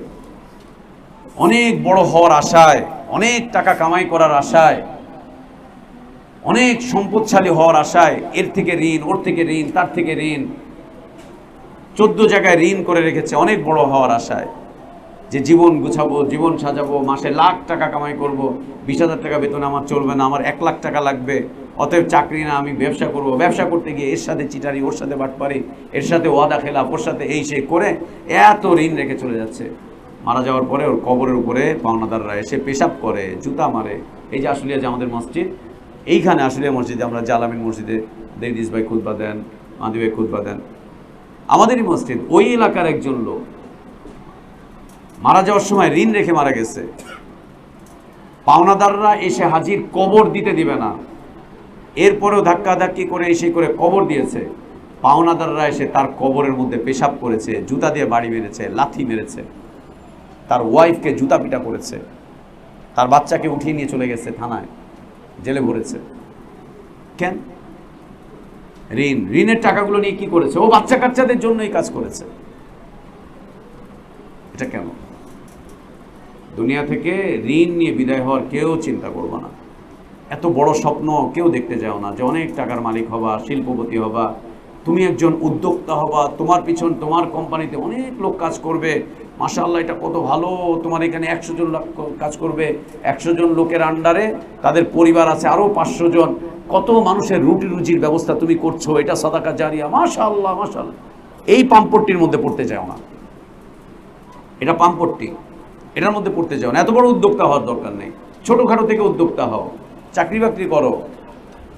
ঋণ রেখে কবরে মানুষকে এইভাবে অন্যায় করতে বাধ্য করতে যেও না। তুমি কবরে থাকবা, অন্যায় আচরণ করবে তোমার সাথে, এটা করতে যেও না। যা আছে অল্প খাও, ছোট্ট একটা কুড়ে ঘর ভাড়া নিয়ে থাকো, একটা টিনের 1 রুম নিয়ে ভাড়া থাকো, ফ্ল্যাট ভাড়া নেওয়ার দরকার নেই, একটা রুম নিয়ে ভাড়া থাকো, একবেলা খাও, বছরে একটা জামা বানাও, দামি কাপড় পরার দরকার নেই, ফুটপাত থেকে শার্ট প্যান্ট কিনে পরো, ফুটপাত থেকে পাঞ্জাবি কিনে পরো, ইজ্জত নষ্ট হবে না। চামড়া জুতা পরার দরকার নেই, ফুটপাত থেকে পুরাতন জুতাও পাওয়া যায়, বছর কেটে যাবে কম দাম দিয়ে, সেটা কিনে পড়ো। কিন্তু ঋণ রেখে যেও না, চক্রবৃদ্ধি হারে সুদের ঋণও রাখতে যেও না, মানুষের ঋণও রাখতে যেও না, এবং মানুষের কাছে ধোঁকাবাজ হিসেবে দুনিয়া থেকে যেতে যেও না, যেতে যেও না। এগুলো একদিকে হচ্ছে ক্ষতিকর প্রভাব, অন্যদিকে এটা আল্লাহর নিষিদ্ধ বিষয়বস্তু, আল্লাহর নিষিদ্ধ বিষয়বস্তু, এবং এগুলো জীবনের ক্ষতিকর সিদ্ধান্ত। এই ক্ষতিকর সিদ্ধান্ত করতে আল্লাহ তাবারক ওয়া তাআলা নিষেধ করেছেন, গায়রা মুদার ওয়াসিয়াতাম মিনাল্লাহ আল্লাহু আলিমুন হাকিম। বুঝতে পেরেছি আমরা? চলো দেখি। ওয়ালাকুম নিসফু মা তারাকা আজওয়াজুকুম ইল্লাম ইয়াকুল লাহুন্না ওয়ালাদ। কোনো স্ত্রী মারা গেলে তার স্বামী তার স্ত্রীর সম্পদ থেকে অর্ধেক পাবে যদি ওই মহিলার কোনো সন্তান না থাকে। মহিলা মারা গিয়েছেন, তিনি কোনো সন্তানের মা হতে পারেননি, কোনো সন্তানের মা হতে পারেননি। এখন তিনি কিছু সম্পদ রেখে গিয়েছেন, সেই সম্পদ হতে পারে ওর বাবার বাড়ির সম্পদ, বাপের বাড়ি থেকে মিরাস হিসাবে পেয়েছে তাই টাকা আছে, অথবা হতে পারে স্বামীর দেওয়া সম্পদ, স্বামী তাকে হাদিয়া দিয়েছে, হাদিয়া দেওয়ার পরে ওইটা আর সে বেচে কিনে নেয়, কিছু করে না, ওইটাই রয়ে গেছে। এমনটাও হতে পারে যে স্বামীর দেওয়া মোহর 1 লাখ টাকা পেয়েছে, ওই 1 লাখ টাকা সে জমা টমা করে রেখে দিয়েছে, এখন বউ মরে গেছে তো স্বামী ওখান থেকে পেয়ে যাবে, মিরাস হিসাবে স্বামী ওখান থেকে পেয়ে যাবে। খালি স্ত্রী স্বামীরটা পাবে বিষয়টা এরকম নয়, স্বামীর স্ত্রীরটাও স্বামী পাবে। এই জন্য আবার কেউ এই চিন্তা করতে চান না যে বউরে গিয়ে পাম্পট্টি মারেন, বউ তুমি বললে তো তোমারটা আমি পাবো, তাই অর্ধেকটা আমার আগেই দেওয়া যাও, অর্ধেকটা আমারে আগেই দেওয়া যাও। যেমন বউরা স্বামীদেরকে পাম্পট্টি মারে, ও তুমি মরে গেলে আমার কী হবে, আমাকে কিছু আগে ভাগে কিছু করে দিয়ে যাও। আমাদের দেশের সব মহিলাদের আকীদা, ইতিকাদ, ঈমান, বিশ্বাস হচ্ছে ও বেঁচে থাকবে, ওর জামাই আগে মরে যাবে। তুমি বললে আমার কি হবে? এই পোলাপান নিয়ে আমি কই যাবো? কও দেখি তুমি মরে গেলে গা, আমগুলিকে কিছু একটা করে রেখে গেলাম না, কিছু একটা দেওয়া যায় না। মানে বেড়াকে কেমনি করে মারতে হবে আর দুনিয়া থেকে বিদায় দিতে হবে, বউর আগে থেকেই পরিকল্পনা করে। মাশাআল্লাহ, আমাদের বউর আবার না, আলহামদুলিল্লাহ। খায়ের, মানে অধিকাংশ মহিলাদের এই একটা বিশ্বাস, এই একটা বক্তব্য, তুমি না থাকলে আমাদের কি হবে? একটু চিন্তা করে দেখছো? তুমি যে এইভাবে করে সবকিছু করছো, তোমার মাকে, ভাইকে, বোনকে সব যে দিয়ে দিচ্ছ, আমার এই বাল বাচ্চাগুলোর কি হবে? তুমি মরে গেলে আমার কি হবে? আমার বাচ্চাদের কি হবে? আমি এই বাচ্চাগুলোকে নিয়ে আমি কই যাবো? সব যে তোমার মায়ের পিছনে, তোমার ভাইয়ের পিছনে, তোমার বোনের পিছনে, ওর পিছনে সব কিছু খরচ করো, আমাদের কি হবে? আমাদের জন্য কিছু করে রাখছো? ব্যাস, জামাইকে নাকে দড়ি দিয়ে ওর বাপের বাড়ি নিয়ে যায়, শ্বশুর বাড়িতে, শ্বশুর বাড়িতে নিয়ে যায়, শ্বশুরের সামনে, শালার সামনে, সম্বন্ধীর সামনে, সবার সামনে দেখছেন কি করে? সব খরচ করে করে ডালা ভইরা ভইরা বাপের বাড়ি, এই বাড়ি, ওই বাড়ি, বাপরে দেয়, ভাইরে দেয়, বোনরে দেয়, এরে দেয়, ওরে দেয়। আমার এই বাচ্চা, ছোট ছোট বাচ্চা কাচ্চা, এদের নিয়ে আমি কই যাবো? একবার চিন্তা করছে যে আমি ও মরলে আমার কি হবে? বললে আমার কি হবে? বাচ্চাগুলোর কি হবে? স্বামী গো বেচারা, গো বেচারা বুঝিস তো? গো বুঝোস? গোমূত্র, গোমাংস। হ্যাঁ, ওই বাচ্চা যেমন ভ্যা বেচারা আর কিছু বুঝতে পারে না, স্বামী বলবে এই, আর কোনো কথা নেই। আর কি বলবে বেচারা? আর কি বলবে? ও মাইনা নেয় যে হ্যাঁ, বউয়ের আগেই আমি মরে যাবো, বউয়ের আগেই আমি মরে যাবো। আর দ্বিতীয় আরেকটা কথা বলে, বুঝছি তো খুব সুখে আছো, খুব ধান্দায় আছো, আমি মরলে গেলে তুমি আরেকটা বিয়ে করবা, যেদিন আমি মরবো ওই দিনই তুমি বিয়ে করবো। আমি তো বুঝছি, তোমার তালবাল দেখে বুঝি তো, তুমি একটু দেরি করবা না, আমি মরার সাথে সাথে তুমি আরেকটাকে নিয়ে আসবা। ওই যে দেখছি না, ওই যে ওই ভাই তোমাদের, ওই যে দিনী ভাই, ভাবির দাফন করে দিয়ে রাতের বেলায় আরেকটা বউরে নিয়ে চলে আসছে। মনে হয় যেন ও শিরকের চাইতে বড় অপরাধ করে ফেলছে। মনে হয় যেন ওই বেচারা বিয়ে করে আল্লাহর সাথে শিরকের চাইতেও বড় অপরাধ করেছে। আর দ্বিতীয়ত হচ্ছে, উচিত ছিল যেহেতু বউটা মরে গেছে, এই জামাই যেন ইদ্যত পালন করে। হ্যাঁ, তার মানে কি? এক মাসও দেরি করলো না, এক সপ্তাহ গেল না, একদিনও গেল না, বউ নিয়ে চলে এসেছে। তার মানে ওই বেটার ইদ্যত পালন করা জরুরি ছিল। হায় হায়, সুবহানাল্লাহ, সুবহানাল্লাহ, কি আশ্চর্য সব কথাবার্তা মহিলাদের। আল্লাহু আকবার। পিছনে বোনেরা যারা আছেন, নিজেদেরকে সংশোধন করবেন। এবং আমার আলোচনা থেকে কেউ মনে করবেন না যে আপনাদেরকে খোঁচা মারা হচ্ছে, একজন আরেকজনের দিকে পিন কাটবেন না। এবং শুধু মহিলারা না, আমরা ভাইরা যারা আছে, আপনারাও কেউ মনে করতে চান না। আপনারা যারা এখানে আছেন, হতে পারে যা যা বলছে এর মধ্যে কারো ব্যাপারে এই ব্যাপারটা এটা কারোর সাথে মিলে গেছে। আমি মতিউর রহমান জানি না আপনার অন্তরের খবর, আপনার ঘরের খবর, আপনার বাড়ির খবর আমি জানি না। আমি যা বলার আমি তা বলছি, এটা নিয়ে আবার মন্তব্য করতে চান না। রেকর্ডিং আবার আরেকজনের পৌঁছায়, ভাই আজকে তো আপনারা দিছে ঠিক মতো, ভাষণ দিছে আজকে ভাষণ দিছে, এই সমস্ত কথাবার্তা বলতেছে কেন মতি ভাই আজকাল? এগুলো তো না বললেও পারতো। বাহ, আমার আলোচনার অপারেশন তুমি করো, আমার আলোচনার অপারেশন তুমি করো, তুমি করছো।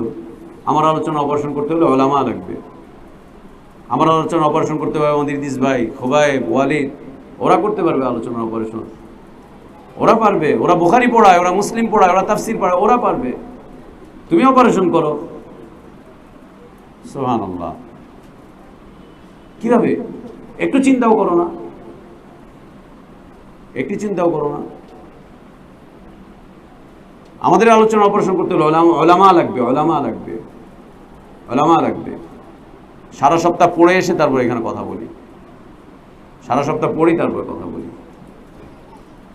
কাউকে খোঁচা দেওয়ার উদ্দেশ্য না, কাউকে ছোট মনে করার উদ্দেশ্য না, কাউকে বেইজ্জতি করার উদ্দেশ্য না। এখানে তো কত ভাইরা আছেন, এই যে শাহজালাল আছে, এই যে আমাদের সরোয়ার ভাই আছে, এই যে কত ভাইরা আছে। কে মনে করছে কাকে খোঁচা মারছি? খোঁচা না, এটা আল্লাহর কথা, এটা কালাম, এটা বোঝা, এটা দিন, এটা আল্লাহর দিন বোঝার বিষয়বস্তু। এটা কাউকে বেইজ্জতির বিষয় না। আল্লাহ আমাদেরকে ওগুলো থেকে হেফাজত করেন। আলহামদুলিল্লাহ, এখন পর্যন্ত হেফাজতে আছি। এখন পর্যন্ত কাউকে ছোট করার উদ্দেশ্য না, নারীদেরকে না পুরুষদেরকে। উদ্দেশ্য হচ্ছে ইসলাহ করা। ইন উরিদু ইল্লাল ইসলাহ মাস্তাতাতু ওয়া মা তাওফীকি ইল্লা বিল্লাহ আলাইহি তাওয়াক্কালতু ওয়া ইলাইহি উনীব। ইসলাহ উদ্দেশ্যই হচ্ছে ইসলাহ। অন্য কোনো উদ্দেশ্য না, অন্য কোনো উদ্দেশ্য না। উদ্দেশ্যই হচ্ছে ইসলাহ। সবার ইসলাহ দরকার। আজকে আমরা যদি আমাদের ঘরে ইসলাহ না হই, তাহলে বাইরে গিয়ে আমাদেরকে বেইজ্জতি হতে হবে, লাঞ্ছিত হতে হবে, অপদস্থ হতে হবে, আমাদেরকে সম্মান হারিয়ে যাবে, আমাদের বরবাদ হয়ে যাবে। আমরা আমাদেরকে ইসলাহ করবো, আমাদের সংশোধন আমাদের কাছে, আমাদের ঘরে, আমাদের মাদ্রাসায়, আমাদের দার্সে আমাদের সংশোধন। বাইরে থেকে আমাদেরকে সংশোধন করবে, আমাদের সংশোধন আমরাই করবো ইনশাআল্লাহ। এইটা কাউকে বেইজ্জতি না। কোরআনের দার্স মানে কি কাউকে বেইজ্জতি করা? কোনোদিন কি এটা বেইজ্জতি আমরা করেছি কাউকে? কোরআন দার্স মানে কি কাউকে ছোট করা, কাউকে খাটো করা, কারো মাথায় বাড়ি মারা, কাউকে হেয় প্রতিপন্ন করা? সুবহানাল্লাহ, না, এটা কেউ কোনোদিন মনে করতে যেও না, কোনোদিন না। এটা মনে করলে ক্ষতি হয়ে যাবে, নিজেদের ক্ষতি হবে। আমার কিচ্ছু হবে না, মতিউর রহমানের কিচ্ছু হবে না, আল্লাহর কালামেরও কিচ্ছু হবে না। আল্লাহর কালাম আল্লাহর কালামের জায়গায় থাকবে, আমি আমার জায়গায় থাকবো। ক্ষতি হবে নিজেদের, ক্ষতি হবে নিজেদের। সংশোধন হতে পারতেছি না আমরা, কেন পারতেছি না? সংশোধনই নিতে পারি না আমরা, কেন নিতে পারি না? কি কারণে? তো আল্লাহ তাবারক ওয়া তাআলা এ বিধান দিয়ে রেখেছেন কি, ওয়ালাকুম নিসফু মা তারাকা আজওয়াজুকুম ইল্লাম ইয়াকুল লাহুন্না ওয়ালাদ। কোন মহিলা মারা গেল, নিঃসন্তান দম্পতি, এক কথায় হচ্ছে নিঃসন্তান দম্পতি। তবে বিয়ের পরে একজন বোন, একজন ভাই যদি নেককার হয়, মুমিন হয়, নেককার হয়, মুমিন হয়, আল্লাহর কাছে তাদের অনেক চাওয়া থাকে সন্তান। যদি নেক মুমিন ব্যক্তি হয় তাহলে নেক সন্তান চায় আল্লাহর কাছে, ওয়ালাদান সালিহান চায় আল্লাহর কাছে। আর যদি নেককার না হয় তাহলে ওই যে তেন্দর বান্দর, আজে বাজে, ও সিনেমা দেখে আর বলে আমার পোলাটা যদি এরকম নায়ক হইতো, এরকম করে উল্টায় পাল্টা মারামারি করতো, ওই এক লাথি মেরে যদি পাহাড়টার ওই মাথায় দিয়ে দিত, একাই যদি 200 মানুষের গুলি মুলি করে 200 মানুষের মাইরা মুইরা শেষ, ওর কিচ্ছু হয় না, হাতও ভাঙে নাই, পাও ভাঙে নাই, এরম যদি আমার পোলা হইতো, যদি আল্লাহ একটা পোলা দেয় তাহলে আমি এরম বানাবো, ওইরম বানাবো। সুবহানাল্লাহ, সুবহানাল্লাহ। আল্লাহ তাবারক ওয়া তাআলার ইচ্ছাধীন সন্তান, সন্তান হওয়া না হওয়া আল্লাহ তাবারক ওয়া তাআলার ইচ্ছাধীন। অসুস্থতা থাকলে চিকিৎসা করতে হবে, কিন্তু একজন আরেকজনকে দোষারোপ করা যাবে না। নিঃসন্তান দম্পতিদের মধ্যে তোমরা বেশিরভাগ পাবা যে ওয়াইফ তার হাজব্যান্ডকে দোষ করতেছে, বলছে ওর সমস্যা আছে, আমার বাচ্চা কাচ্চা হচ্ছে না। আবার তার স্বামী তার স্ত্রীকে, ওর সমস্যা আছে, এজন্য বাচ্চা কাচ্চা হচ্ছে না। তো যান দুইজনে ডাক্তারের কাছে যান, এখন দুইজনে কেউ ডাক্তারের কাছে যেতে চায় না, কেন? ধরা পড়ে যাবে। ব্যাস ঝগড়াঝাটি, ঝগড়াঝাটি। আল্লাহর বান্দা, আল্লাহ তাবারক ওয়া তাআলার কাছে দোয়া করো, আল্লাহ একটা নেক সন্তান দেন, এমন সন্তান দেন যে সন্তানের কারণে আমি জান্নাতে যাব, যে সন্তান আমার জন্য সাদাকা জারিয়া হবে। একজন মহিলা, একজন পুরুষ বিয়ের পরে তাদের এটা আল্লাহর কাছে অনেক চাওয়া থাকে। যদি নেক মানুষ হয় তো আল্লাহর কাছে দোয়া করে, যদি বদকার হয় তাহলে অন্য কিছু চিন্তা করে, আর যদি মুশরিক হয় তো খাজা গাজা ল্যাংটা উল্টা পাল্টা মাজার বাজার ওই জায়গায় সেই জায়গায় ওদের কাছে যায়। আর যদি অমুসলিম হয় তাহলে ওই যে যেগুলো দাঁড়িয়ে আছে, বসে আছে, শুয়ে আছে ওগুলোর কাছে যায়, গিয়ে সন্তান চায়, এই চায়, সেই চায়। সুবহানাল্লাহ, সুবহানাল্লাহ। এই দেওয়ার মালিক শুধুমাত্র আল্লাহ তাবারক ওয়া তাআলা, এই দেওয়ার মালিক শুধুমাত্র আল্লাহ তাবারক ওয়া তাআলা, তিনি ছাড়া আর কেউ নন, তিনিই শুধুমাত্র দিতে পারেন। সন্তান পেতে চেয়ে খানকায় যাওয়া, দরগায় যাওয়া, এখানে যাওয়া, সেখানে যাওয়া, সুবহানাল্লাহ, না না। ওষুধ খাওয়া লাগলে ওষুধ খেতে হবে, চিকিৎসা করা লাগলে চিকিৎসা করতে হবে। দ্বিতীয়ত হচ্ছে স্বামী এবং স্ত্রী কেউ যেন কাউকে দোষারোপ না করে, কেউ যেন কাউকে দোষারোপ না করে। নিজেদের অনেক সমস্যা থাকে, বিয়ের পর থেকে প্রথম থেকে শুরু করে দেয় জন্মবিরতিকরণ পিল। না, 5-7 বছর আমরা একটু আনন্দ উল্লাস করব, একটু এই করব, ঘুরবো ফিরবো, তোমার সাথে আমার এই সেই মজা করব, আনন্দ করব, ভালোবাসা করব, পোলাপান আসলে এইটা আর হবে না, কেউ কেউ ভেউ ভেউ চলবে, এই হবে সে হবে। 5-7 বছর পরে কি আমরা সন্তান নিব? গাধা, তুমি জানো 5 বছর পরে আল্লাহ তোমার সন্তান দিবেন? গাধা, তুমি জানো 5 বছর পরে তোমার আর সন্তান নেওয়ার মতো, সন্তান ধারণ করার মতো শক্তি থাকবে কিনা? এটা জানো? খবরদার এই কাজগুলো করা যাবে না।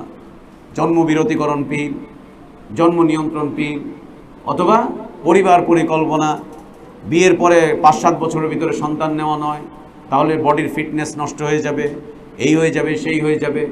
হ্যাঁ, এই 20-এর আগে সন্তান নয়, 20-এর আগে বিয়ে নয়, 20-তে বুড়ি নয়।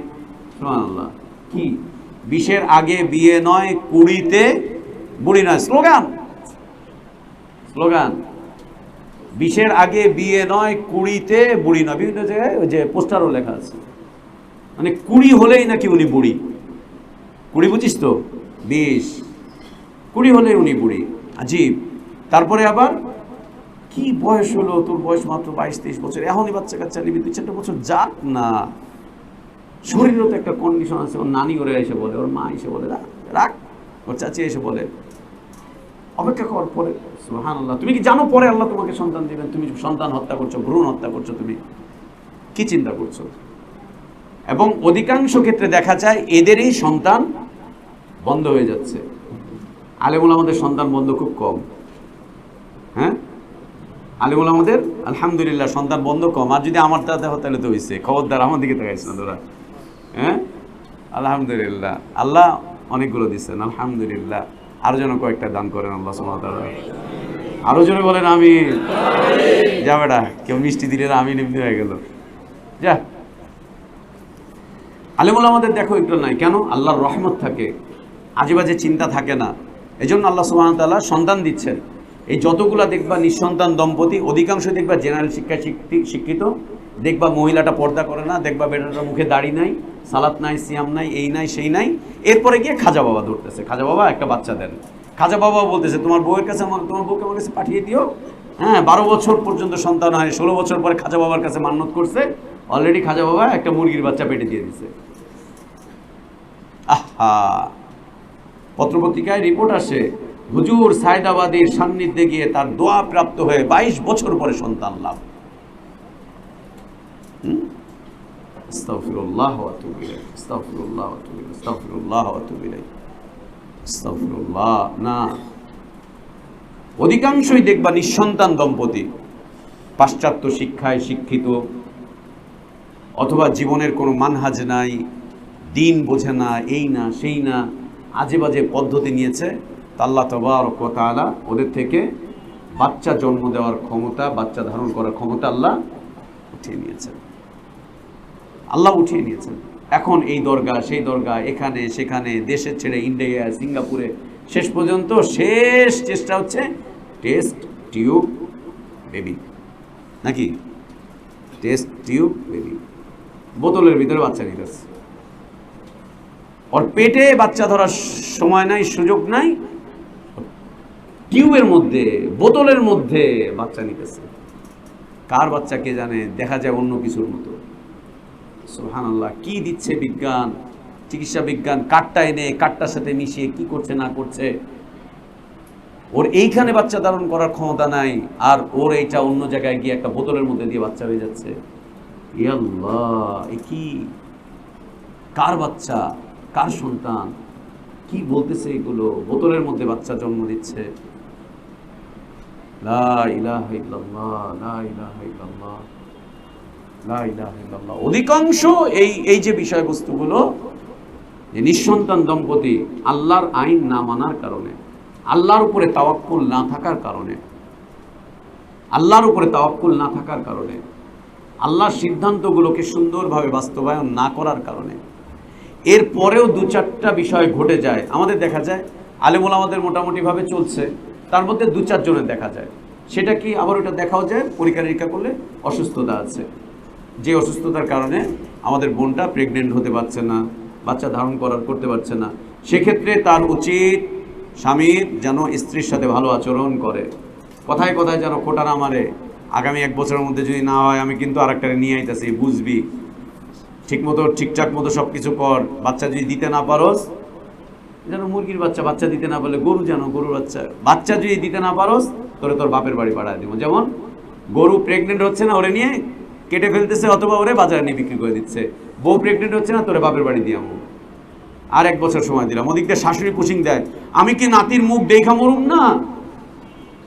বুড়ি আর কিছু দেখে মরার সুযোগ নাই, বুড়ির আর কিছু দেখতে ইচ্ছে না, নাতির মুখ দেখা মরুম না? আমার এই কপালটা নাই নাতির মুখ দেখা মরার। বুড়ি জীবনে কত কিছু দেখছো, শেষ বয়সে এসে পান চিপায় আর বলে নাতির মুখ দেখবো। স্বামী স্ত্রীর মধ্যে আরো ক্যাচাল লাগিয়ে দেয়।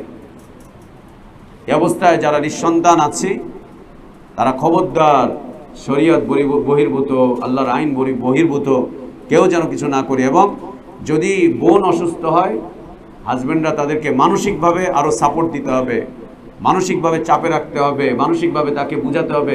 তোমার মনে রাখতে হবে, তুমি পুরুষ হওয়ার কারণে তোমার যতটুকু কষ্ট, একজন নারী সে বাচ্চা ধারণ না করতে পারার কারণে তার কষ্টটা তার অন্তরে আর অনেক বেশি। একজন নারী যদি তার গর্ভে সন্তান ধারণ করতে না পারে, তার যদি সন্তান না হয়, তার কষ্টটা আরও অনেক বেশি হয় একজন পুরুষের চাইতে। পুরুষ মানুষের চাইতে নারীদের কষ্ট আরও অনেক বেশি। তার কারণ পুরুষ মানুষ যদি হাজব্যান্ড মারা যায়, তো পুরুষ মানুষ চলতে ফিরতে পারছে, সে একটু কষ্ট। কিন্তু একজন নারী, হাজব্যান্ড মারা গিয়েছে, স্বামী মারা গিয়েছে, ছেলে নাই, এই মহিলাটা কার কাছে গিয়ে উঠবে? ওদিকে ভাইও নাই, ওদিকে বাপও আগে মরে গেছে, কার কাছে গিয়ে উঠবে সে? শুধু এই কারণেই না, মা হতে পারছি না, মা ডাক শুনতে পারছি না। এটা যে কত কষ্টের, এটা যে কত কষ্টের, অনেক কষ্টের। মহিলাদের এই আর্তনাদ না শুনলে বুঝবা না। একদিকে বেচারি কষ্ট পাচ্ছে, ওদিক দিয়ে স্বামী, তার শাশুড়ি সবাই মিলে এসে তাকে আরো প্রেশার দিয়ে পাগল বানিয়ে দিচ্ছে। বেচারি আত্মহত্যা করতে চায়, মরে যেতে চায়, গাড়ির নিচে গলা দিয়ে দিতে চায়, মাথা দিয়ে দিতে চায়। কেন? ওর গর্ভে সন্তান আসছে না, এটা ওর সিদ্ধান্ত না, এটা আল্লাহর সিদ্ধান্ত, এটা আল্লাহর সিদ্ধান্ত, আল্লাহর সিদ্ধান্ত। আর সন্তান হচ্ছে না তাদেরকে কি বলছে? বাঞ্জা। সন্তান হচ্ছে তাদেরকে কি বলছে? সুবহানাল্লাহ। তোর কবরে বাতি দেওয়ার কেউ নাই, ওর বংশের বাতি জ্বালাবার কেউ রেখে গেল না রে, কেউ রেখে গেল না, একটারও রেখে গেল না। আর কি আল্লাহ অগোপরে এত নারাজ হয়েছে যে ওর একটা বাচ্চাও দিল না। ওকে নিয়ে নানান কথাবার্তা সমাজে, পরিবারে লাঞ্ছনা গঞ্জনা, বিশেষ করে মহিলাকে এগুলো শুনতে হচ্ছে। আর পুরুষকে শুনতে হচ্ছে আটখুইরা বেড়া। পুরুষকে কি বলে? আটখুইরা। আস্তাগফিরুল্লাহ ওয়া আতুবু ইলাইহি। এই জাহিলিয়াতের এই শব্দগুলো আর কতকাল চলবে? এই শব্দ, এই কার্যক্রমগুলো আর কতকাল চলবে? কোরআন নাজিল হয়েছে সেই কত আগে, আর মুসলিমদের মাঝে আজও এই কালচারগুলো, এই শব্দগুলো, এই শব্দের ব্যবহার, এই জুলুম, এই অত্যাচার নারীর উপরে আজও চলছে। কেন চলছে? কেন চলছে এগুলো? কে সন্তান দিবে? কে গর্ভে সন্তান দেয়? কে মায়ের জরায়ুতে রেহেমে সন্তান দেয়? কে বাবা বানায়? কে মা বানায়? এটা তো আল্লাহ তাবারক ওয়া তাআলা ইচ্ছাধীন। আল্লাহ তাবারক ওয়া তাআলা ইচ্ছাধীন। ইয়াহাবু লিমান ইয়াশাউ ইনাসা ওয়া ইয়াহাবু লিমান ইয়াশাউ যুকুর আও ইউযাউযুহুম যুকরানান ওয়া ইনাসান ওয়া ইয়াজআলু মান ইয়াশাউ আকিমান ইন্নাহু আলিমুন কাদির। এটা আল্লাহর বিষয়বস্তু। আল্লাহ কাকে কন্যা দেন, আল্লাহ কাকে ছেলে দেন, পুত্র দেন, আল্লাহ কাউকে উভয়টাই দেন। আবার আল্লাহ সুবহানাহু ওয়া তাআলা কাউকে কাউকে সুবহানাল্লাহ নিঃসন্তান হিসাবে রেখে দেন। এটা তো আল্লাহ তাবারক ওয়া তাআলার বিধান, এটা তো আল্লাহ করেন, এটা মানুষের হাতে নয়। তুমি কেন মানুষকে অনর্থক দোষ দিচ্ছ? তো যদি এই অবস্থা হয় যে কোনো বোন, কোনো মুসলিম নারী সে নিঃসন্তান অবস্থায় মারা গিয়েছে, তার কোনো সন্তান নেই, এই নিঃসন্তান অবস্থায় তিনি মারা যাওয়ার কারণে তার পরিত্যক্ত সম্পদ তার স্বামী কতটুকু পাবে? অর্ধেক পরিমাণ পাবে, অর্ধেক পরিমাণ পাবে, অর্ধেক পরিমাণ পাবে। এবং কোনো স্বামীরই উচিত নয় স্ত্রীকে তার মারা যাওয়ার আগেই তাকে প্রলুব্ধ করে, প্ররোচনা দিয়ে তার থেকে তার সম্পদ নিয়ে নেওয়া। যেমন স্ত্রীরা স্বামীদের থেকে নেয়, বিভিন্নভাবে পাম্পট্টি মেরে, হাওয়া বাতাস দিয়ে ফুলিয়ে টুলিয়ে যেমন নিয়ে নেয়, এটা নারীরা করছে, এটা ভুল করছে। কোনো মুসলিম নারীর এটা উচিত নয় তার স্বামীর সম্পদ ভাগ করে নেওয়া, তাকে প্রেশার দিয়ে তার সম্পদগুলোকে নিজের বাগে নিয়ে নেওয়া, যে তুমি মরে গেলে তোমার বাপ পাবে, ভাই পাবে, আমি তো পাবো একটুখানি, অতএব আমাকে আর একটুখানি বেশি করে দিয়ে যাও, নাহলে তো পরে আর আমি বেশি পাবো না, আমার চলতে ফিরতে কষ্ট হবে, এই হবে সেই হবে। এই প্রতারণাও কোনো নারী যেন তার স্বামীকে দিয়ে স্বামীর সাথে না করে। ঠিক একই রকম কোনো স্বামীও যেন তার স্ত্রীর সাথে প্রতারণা না করে। হতে পারে যে তোমাদের মধ্যে হতে কেউ, আমাদের মধ্যে হতে কেউ, আমাদের সম্পদ কম, আর আমাদের কারো বোন, আমাদের কারো ওয়াইফ, আমাদের কারো স্ত্রী, সে বাবার বাড়ি থেকে সম্পদ পেয়েছে, আরও কিছু পেয়েছে, সে আমাদের থেকে অনেক বেশি ধনী হয়ে গিয়েছে। ধরে নাও তুমি যাকে বিয়ে করেছো তোমার বাড়িতে 2 কাঠা জমি আছে, এখন যাকে বিয়ে করেছে ওর বাবার অনেক সম্পদ আছে, অথবা ওর নানার অনেক সম্পদ আছে, যখন বিয়ে করতেছে ওর কাছে কিছুই নেই, ওদের বাড়িটা কুড়ে ঘর, ভাঙ্গাচোরা ঘর, তোমার বাড়িটা পাকা। ওদের বাড়ি ভাঙ্গাচোরা, তোমার বাড়িটা পাকা। তোমার বিল্ডিং বাড়ি দেখা ওর মা বাপ তোমার কাছে বিয়া দিছে, মাইয়াটারে সারা জীবন মাটির ঘরে রাখছি, আমি একটু বিল্ডিং বাড়িতে বিয়া দেবো, দিল বিল্ডিং বাড়িতে। তোমাদের আর তেমন কিছু নাই। আর মেয়েদের পরিবারের সম্পদ আছে কিছু, কিন্তু পাকা বাড়ি নাই, এই নাই সেই নাই, গ্রামের এই সে হ্যান ত্যান।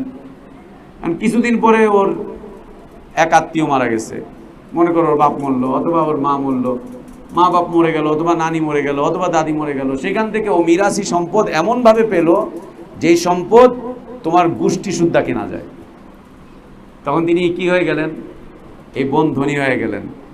যেহেতু ধনী হয়ে গেলেন এই বোন, এখন তুমি তারে পাম্পটি মারা শুরু করবা, তুমি মরে গেলে আমার কি হবে, আমার জন্য কি রাইখা গেলা, আমার কিছু দিয়া যাও। মহিলারা এতদিন যা করছে এখন তুমি তাই করবা না, এটা জায়েজ নাই, এটা হারাম, এটা হারাম। তোমার জন্য এই বিষয় যেটা হারাম, তার জন্য সেই বিষয়ে সেটা হারাম। এটা করার দরকার নেই, এটা করার দরকার নেই। তবে কিছু কিছু মহিলা এমন হয় যে বিয়ের সময় তাদের তেমন সম্পদ ছিল না, ছেলেদের সম্পদ ছিল, হঠাৎ করে সে কিছু টাকার মালিক হয়েছে। যেই টাকার মালিক হয়ে গিয়েছে, স্বামীকে এখন বুড়াঙ্গুল দিয়েও পোছে না, বুড়াঙ্গুল দিয়েও পোছে না। একেবারে আমার চোখের সামনে দেখা আমাদের দুইজন বড় বড় আলেমের সিদ্ধান্ত এরকম দেখেছি, যেই কিনা মিরাসের সম্পদ পেয়ে গিয়েছে, ওর বাবারটা ওর মায়েরটা কয়েক কোটি টাকা পেয়ে গিয়েছে, এখন তার স্বামীর সাথে কি দুর্ব্যবহার, স্বামীকে জুতা দিয়ে মারে, স্বামীকে লাথি মারে, গেট থেকে বের করে দেয়, সংসার ভেঙে আরেক জায়গায় চলে গেছে, অথবা ডিভোর্স লেটার পাঠিয়ে দিয়েছে। বেচারা এমনি সেমনি করতে করতে জীবনে ধুকে ধুকে ধুকে ধুকে তারপর মৃত্যুবরণ করেছে, ধুকে ধুকে মৃত্যুবরণ করেছে।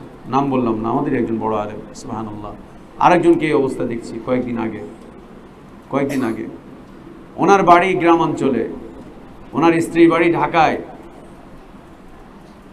ঢাকায়, এখন গ্রাম অঞ্চলে বাড়ি, স্বামী তেমন কোনো টাকা পয়সা নাই, হুজুর মানুষ, স্বল্প কামাই করে, বড় আলেম। যতদিন পর্যন্ত এর বাপ ছিল কিছু বলতে পারেনি, যেই বাপ মরে গেছে, ঢাকার বাড়ির মিরাজ, নানার বাড়ির মিরাজ সব মিলিয়ে কয়েক কোটি টাকা পেয়ে গেছে এই মহিলা। এই টাকাটা যখন পেয়েছে, ওকে বলছে তুমি আমাকে তালাক দাও। বলছেন আমি কীভাবে তালাক দিব, তিনটা চারটা বাচ্চা আছে, এটা কেন হবে না, দেখো এভাবে সংসার ভেঙে দিও না, এই না সে না। কে কার কথা শুনে? তোমার মতো ফালতু মৌলবীর সাথে সংসার করে কেউ? সারা জীবন বহুত শুনছি তোমার এই ফতোয়া, এটা হ্যান ত্যান। আমি এরকম চাই না, আমি স্মার্ট স্বামী চাইছিলাম আল্লাহর কাছে, স্মার্ট স্বামী চাইছিলাম, আল্লাহ আমার ওইটা দেয় নেই, অতএব আমি তোমার মতো কাউরে চাই না। এবং বলতে গিয়ে বলছে যে তোমার মতো এরকম ভাঙ্গাচোরা স্বামী, মৌলবী মার্কা স্বামী তোমার আমি দুনিয়াতেই চাই না। আর আমি এখন আল্লাহর কাছে দোয়া করতেছি, আল্লাহ জান্নাতে তুমি আমার এই স্বামীটা দিও না, আমি জান্নাতে আমার জন্য আলাদা একটা স্বামী খুঁজে নিব। হ্যাঁ, মহিলা মন্তব্য করছে, জান্নাতে গিয়ে আমি আল্লাহর কাছে চাইবো, দুনিয়াতে দোয়া করে যাচ্ছি, আল্লাহ আমি যদি জান্নাতে যাই আর আমার এই জামাইও যদি জান্নাতে যায়, ওর আন্ডারে দুনিয়াতে থাকছি, কিন্তু আখেরাতে কিয়ামতের দিন জান্নাতে যেন তুমি আমারে এইরকম স্বামী দিও না। আমি তোমার কাছে জান্নাতে পছন্দ করা স্বামী চাও। আমার কাছে বলতে জানতে, ভাইয়া এটা চাওয়া কি জায়েজ? আমি তো বোকা হয়ে গেছি, এটা চাওয়া কি জায়েজ? বোকা হয়ে গেছি। এরপরে আবার বলতেছে, ভাইয়া এটা চাইলে কি কিয়ামতের দিন আল্লাহ আমারে দিব না একটা স্মার্ট স্বামী? মানে স্মার্ট স্বামী বলতে কি, দাড়ি চাচা, শেভ করা, এই সেই, মোটা সোটা, দেখতে এরকম হ্যান্ডসাম লাগে, ওইরকম কিছু? হ্যাঁ, আমার ফতোয়া চাইতে এসছে। সুবহানাল্লাহ ওয়া বিহামদি। দেখো কোথায় গিয়ে দাঁড়াচ্ছে চিন্তা চেতনা, কোথায় গিয়ে দাঁড়াচ্ছে। সুবহানাল্লাহ। স্মার্ট স্বামী মানে দাড়ি চাচা স্বামী, হ্যান্ডসাম দেখা যায়, ওই রকম দেখা যায়, সেরকম দেখা যায়। এই বেটার দাড়ি আছে, এই জন্য দুনিয়াতে তো চলে না, এর যা ইচ্ছা তাই করছে। আল্লাহর কাছে এখন দোয়া করতেছে, আল্লাহ দুনিয়াতে যা করলাম, আমি জান্নাতে এর মতো একটা বেটা চাই না। আমি জান্নাতে যদি এ জান্নাতেও যায়, তাও আমি এর ওইখানে রিজেক্ট করে আমি আরেকজন চাবো আল্লাহর কাছে, আল্লাহ তুমি আমার আরেকজনকে দাও। কি সব বিদঘুটে সব চিন্তা ভাবনা, বিদঘুটে চিন্তা ভাবনা সব। সুবহানাল্লাহ। ওয়ালাকুম নিসফু মা তারাকা আজওয়াজুকুম ইল্লাম ইয়াকুল লাহুন্না ওয়ালাদ ফাইন কানা লাহুন্না ওয়ালাদ। যদি কোনো মা মৃত্যুবরণ করেন আর তার সন্তান থাকে, তাহলে তার স্বামী কতটুকু পাবে? ফালাকুমুর রুবউ, 1/4, 4 ভাগের 1 ভাগ পাবে যদি তার ছেলে থাকে। যদি তার ছেলে থাকে কখন পাবে? মিম্মা তারাকনা মিন বাদি ওয়াসিয়াতি ইউসিনা বিহা আও দাইন, তার ঋণ পরিশোধ করার পরে, তার ওসিয়ত পূরণ করার পরে যে সম্পদ থাকবে সেই সম্পদ থেকে 4 ভাগের 1 ভাগ স্বামী পাবে, বাকিটা চলে যাবে ছেলের দিকে।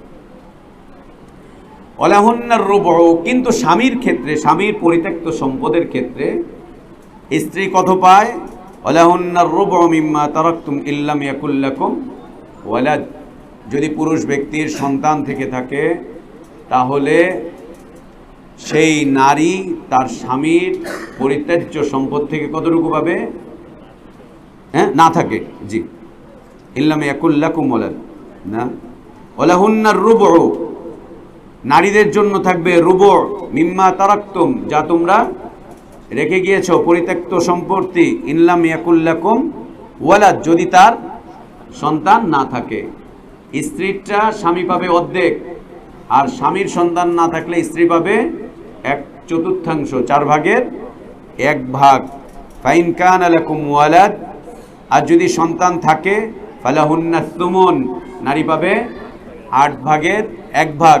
এক্ষেত্রে কোনো নারী বলতে পারবে না যে স্বামী আমারটা বেশি পাবে আর আমি স্বামীরটা কম পাবো কেন, আল্লাহ জুলুম করেছেন। নাউযুবিল্লাহ সুম্মা নাউযুবিল্লাহ সুম্মা নাউযুবিল্লাহ, ইন্নাল্লাহা লা ইয়াযলিমু মিসকালা যাররাহ, আল্লাহ তার বান্দাদের উপরে যাররা পরিমাণ জুলুম করেন না, যাররা পরিমাণ জুলুম আল্লাহ করেন না। ফালাহুন্নাস সুমুনু মিম্মা তারাকতুম মিন বাদি ওয়াসিয়াতিন তুসুনা বিহা আও দাইন, ঋণ পরিশোধ করবে, ওসিয়ত দিবে, তারপরে সেখান থেকে 1/8, 8 ভাগের 1 ভাগ তার কাছে চলে যাবে। ওয়াইন কানা রাজুলুন ইউরাসু কালালাতান, কালালা, আবু বকর সিদ্দিক রাদিয়াল্লাহু আনহু আরদাকে জিজ্ঞেস করা হয়েছিল কালালা সম্পর্কে, কালালা সম্পর্কে, যে এই কালালা কে বা কারা। আবু বকর রাদিয়াল্লাহু আনহু বলছেন যে আমি আমার মত দিচ্ছি, আমি আমার মত বলছি, যদি আমার এই মতটা সঠিক হয় তাহলে সেটা আল্লাহর পক্ষ থেকে, আর যদি আমার এই মতটা ভুল হয় সেটা আমার এবং শয়তানের পক্ষ থেকে, আমার এবং শয়তানের পক্ষ থেকে, শয়তান না, শয়তানের পক্ষ থেকে।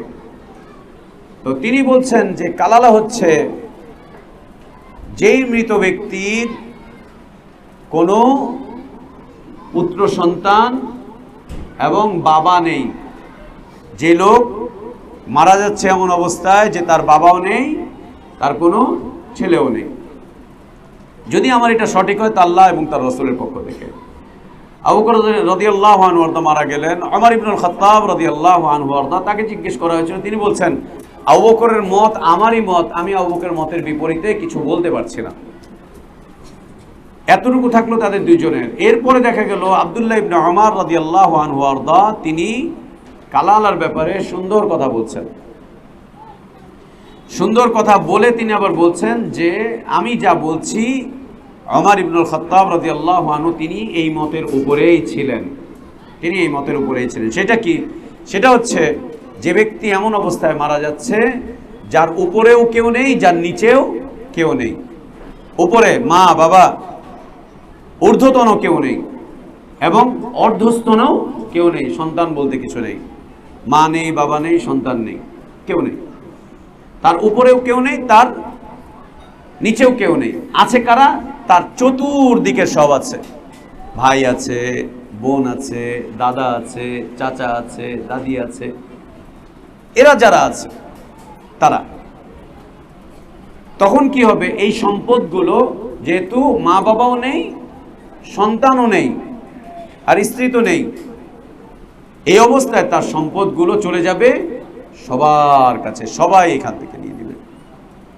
আব্দুল্লাহ ইবনে ওমর রাদিয়াল্লাহু আনহু বলছেন যে এটাই এবং সকল সাহাবীদের ইজমা এই বিষয়ের উপরে, আহলে ইলমগণ এই বিষয়ের ইজমা, যে যার উপরেও কেউ নেই, যার নিচেও কেউ নেই, এবং এটা চলে যাবে তার চতুর্দিকে, তার চতুর্দিকে, ভাইয়ের দিকে যাবে, বোনের দিকে যাবে, যাদের দিকে যাওয়ার আল্লাহ তাবারক ওয়া তাআলা বিধান দিয়ে রেখেছেন। এবং তোমাদেরকে এর আগের দার্সেও বলেছি, গত দার্সে বলছি, আজও বলছি, মিরাসের বিষয়বস্তুতে আলহামদুলিল্লাহ আমাদের মাদ্রাসায় আমাদের ইদ্রিস ওস্তাদ আছেন, আল্লাহ তার ইলমে বারাকাত দান করেন, আল্লাহ তার ইলমে বারাকাত দান করেন, তার ইলমি জীবনকে আল্লাহ সহজ সাবলীল করেন, সুন্দর করেন।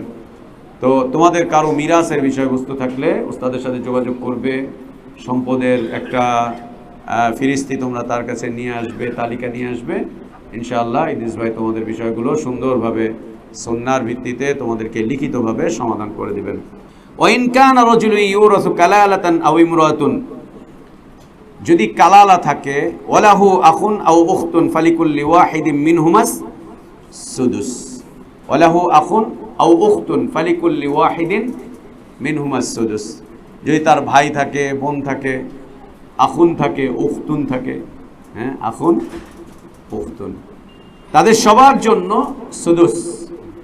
ফাইন কানু আকসারা মিন যালিক, যদি একজন ভাই থাকে, একজন বোন থাকে, তাহলে তাদের জন্য সুদুস। ফাইন কানু আকসারা মিন যালিক, যদি একাধিক থাকে, বেশি থাকে, তাহলে ফাহুম শুরাকাউ ফিস সুলুস, তাদের কাছে সুলুস যাবে, 3 ভাগের 1 ভাগ যাবে, তাদের সবাই মিলে সেটাকে বন্টন করে নিবে। মিন বাদি ওয়াসিয়াতিন ইউসা বিহা আও দাইন, দাইন ঋণ পরিশোধ করবে, ওসিয়ত পরিশোধ করবে, অতঃপর বন্টন করে নিবে। গায়রা মুদাররি ওয়াসিয়াতাম মিনাল্লাহ, এই বন্টন নামা করতে গিয়ে কোনো ধরনের কোনো ক্ষতিকর বিষয়বস্তু যেন না আসে, মৃত ব্যক্তি নিজেও যেন মরার আগে এগুলো কিছু ক্ষতিকর সিদ্ধান্ত নিয়ে না যায়, আর মারা যাওয়ার পরে যারা বন্টন করবেন তারাও যেন ক্ষতিকর কোনো সিদ্ধান্ত না করেন। একে কম দিবে, ওকে সামনে দিবে, ওকে পিছনে দিবে, যার মাথায় তেল আছে তাকে তেল দিবে, যার মাথায় তেল নাই ওকে আরো শুকায়া ডুবায়া মারবে। সুবহানাল্লাহ, আল্লাহু আলিমুন হালিম।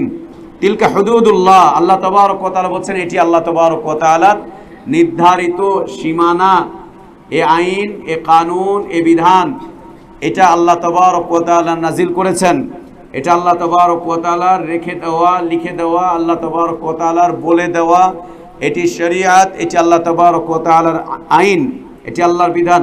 ওয়ামান ইউতিইল্লাহ ওয়া রাসূলাহু ইউদখিলহু জান্নাতিন তাজরি মিন তাহতিহাল আনহার খালিদিনা ফিহা ওয়া যালিকাল ফাওজুল আযীম, যে ব্যক্তি আল্লাহ তাবারক ওয়া তাআলার আইন কানুনগুলোকে মানবে, যে ব্যক্তি আল্লাহ তাবারক ওয়া তাআলার আইন কানুনগুলোকে মানবে, আল্লাহর ইতাআত করবে, আল্লাহর আনুগত্য করবে, আল্লাহর দাসত্ব করবে, আল্লাহর ইবাদত করবে, আল্লাহর কাছে আত্মসমর্পণ করবে, ওয়া রাসূলহু, রাসূলের আনুগত্য করবে, মানে রাসূলের সুন্নাহ অনুযায়ী ফয়সালা করবে, রাসূলের সুন্নাহ অনুযায়ী চলবে, রাসূলের সুন্নাহর পদ্ধতিতে সব কিছু করবে, আল্লাহ তাবারক ওয়া তাআলা তাকে জান্নাতে প্রবেশ করাবেন, যে জান্নাতের তলদেশ দিয়ে রয়েছে নাহারসমূহ, এবং সে সেই জান্নাতে স্থায়ীভাবে বসবাস করবে, চিরস্থায়ী থাকবে। এবং যে ব্যক্তি একবার জান্নাতে প্রবেশ করবে সেখান থেকে তাকে আর কেউ কখনোই বের করে আনতে পারবে না। ওমা হুম মিনহা বিমুখরাজিন, তাকে আর সেখান থেকে বের করা হবে না, তাকে কেউ বের করে আনতে পারবে না। ওয়াযালিকাল ফাওজুল আযীম, এটা হচ্ছে মহা সাফল্য আল্লাহর আইন কানুন বিধান মেনে নেওয়ার। ওমান ইয়াসিল্লাহ ওয়া রাসূলাহু ওয়া ইয়াতাআদ্দা হুদুদাহু, আর যে ব্যক্তি আল্লাহর আইনকে লঙ্ঘন করবে, আল্লাহর বিধানকে লঙ্ঘন করবে, আল্লাহ তাবারক ওয়া তাআলার দাসত্ব করতে, আনুগত্য করতে অস্বীকার করবে, এবং রাসূলুল্লাহ সাল্লাল্লাহু আলাইহি ওয়াসাল্লামের সুন্নাহর বিরোধিতা করবে, সুন্নাহকে পরিত্যাগ করবে, সুন্নাহকে বর্জন করবে, সুন্নাহর বিরুদ্ধে কটাক্ষমূলক বক্তব্য করবে, সুন্নাহকে বর্জন করে সুন্নাহর বিরুদ্ধে কটাক্ষমূলক বক্তব্য করবে, সুন্নাহকে অগ্রহণযোগ্য মনে করবে, সুন্নাহকে ফালতু মনে করবে, সুন্নাহকে মানতেই চাইবে না, আল্লাহ তাবারক ওয়া তাআলা বলছেন এই কাজটুকু যে করবে, আল্লাহর সীমানা লঙ্ঘন করার যে চেষ্টা করবে, ইউদখিলহু নারান, আল্লাহ তাকে আগুনে প্রবেশ করাবেন, খালিদান ফিহা, সে সেখানে চিরস্থায়ীভাবে থাকবে, ওয়ালাহু আযাবুম মুহিন, এটি হচ্ছে খুব ভয়ানক শাস্তি তার জন্য, খুব খতরনাক শাস্তি তার জন্য। আবু হুরায়রা রাদিয়াল্লাহু আনহু আরদা তিনি বলছেন যে রাসূলুল্লাহ সাল্লাল্লাহু আলাইহি ওয়া আলিহি ওয়াসাল্লাম বলেছেন, একজন ব্যক্তি 60 বছর পর্যন্ত আল্লাহর ইবাদত করেছে, ইবাদত করার পরে শেষ সময়ে শেষে খারাপ একটা ভুল একটা সিদ্ধান্ত নিয়েছে, কিছু একটা করেছে, এই অবস্থায় সে মারা গিয়েছে, তার সারা জীবনের সব ইবাদতগুলো বিনষ্ট হয়ে যাবে এবং আল্লাহ তাকে জাহান্নামে প্রবেশ করাবেন। একথা বলে আবু হুরায়রা রাদিয়াল্লাহু আনহু এই আয়াতে কারিমা তেলাওয়াত করছেন, ওমান ইয়াসিল্লাহ ওয়া রাসূলাহু ওয়া ইয়াতাআদ্দা হুদুদাহু ইউদখিলহু নারান খালিদান ফিহা ওয়া লাহু আযাবুম মুহিন। আল্লাহুম্মা ইন্না আবীদুক বানু আবদিক বানু ইমাইক নাসিনা বিয়াদিক মাযিন ফিনা হুকমুক عدل فينا قضاؤك نسألك بكل اسم هو لك سميت به نفسك أو أنزلته في كتابك أو علمته أحدا من خلقك أو استأثرت به في علم الغيب عندك أن تجعل القرآن العظيم ربيع قلوبنا اللهم اجعل القرآن العظيم ربيع قلوبنا اللهم اجعل القرآن العظيم ربيع قلوبنا ونور صدورنا وجلاء أحزاننا وذهاب همومنا برحمتك يا أرحم الراحمين اللهم اقسم لنا من خشيتك ما تحول به بيننا وبين معصيك ومن طاعتك ما تبلغنا به جنتك ومن اليقين ما تهون به علينا مصائب الدنيا متعنا اللهم بأسماعنا وأبصارنا وقواتنا أبدا ما أبقيتنا واجعله الوارث منا واجعل ثأرنا على من ظلمنا وانصرنا على من عادانا اللهم لا تجعل مصيبتنا في ديننا اللهم لا تجعل مصيبتنا في ديننا اللهم لا تجعل مصيبتنا في ديننا ولا تجعل الدنيا أكبر همنا ولا مبلغ علمنا ولا إلى النار مصيرنا اللهم لا تسلط علينا بذنوبنا من لا يخافك فينا ولا يرحمنا اللهم آتنا في الدنيا حسنة وفي الآخرة حسنة وقنا عذاب النار اللهم اغفر للمؤمنين والمؤمنات والمسلمين والمسلمات الأحياء منهم والأموات إنك يا ربنا سميع قريب مجيب الدعوات اللهم آمين صلى الله وسلم وبارك على نبينا محمد وعلى آله وأصحابه أجمعين سبحانك اللهم وبحمدك أشهد أن لا إله إلا أنت أستغفرك وأتوب إليك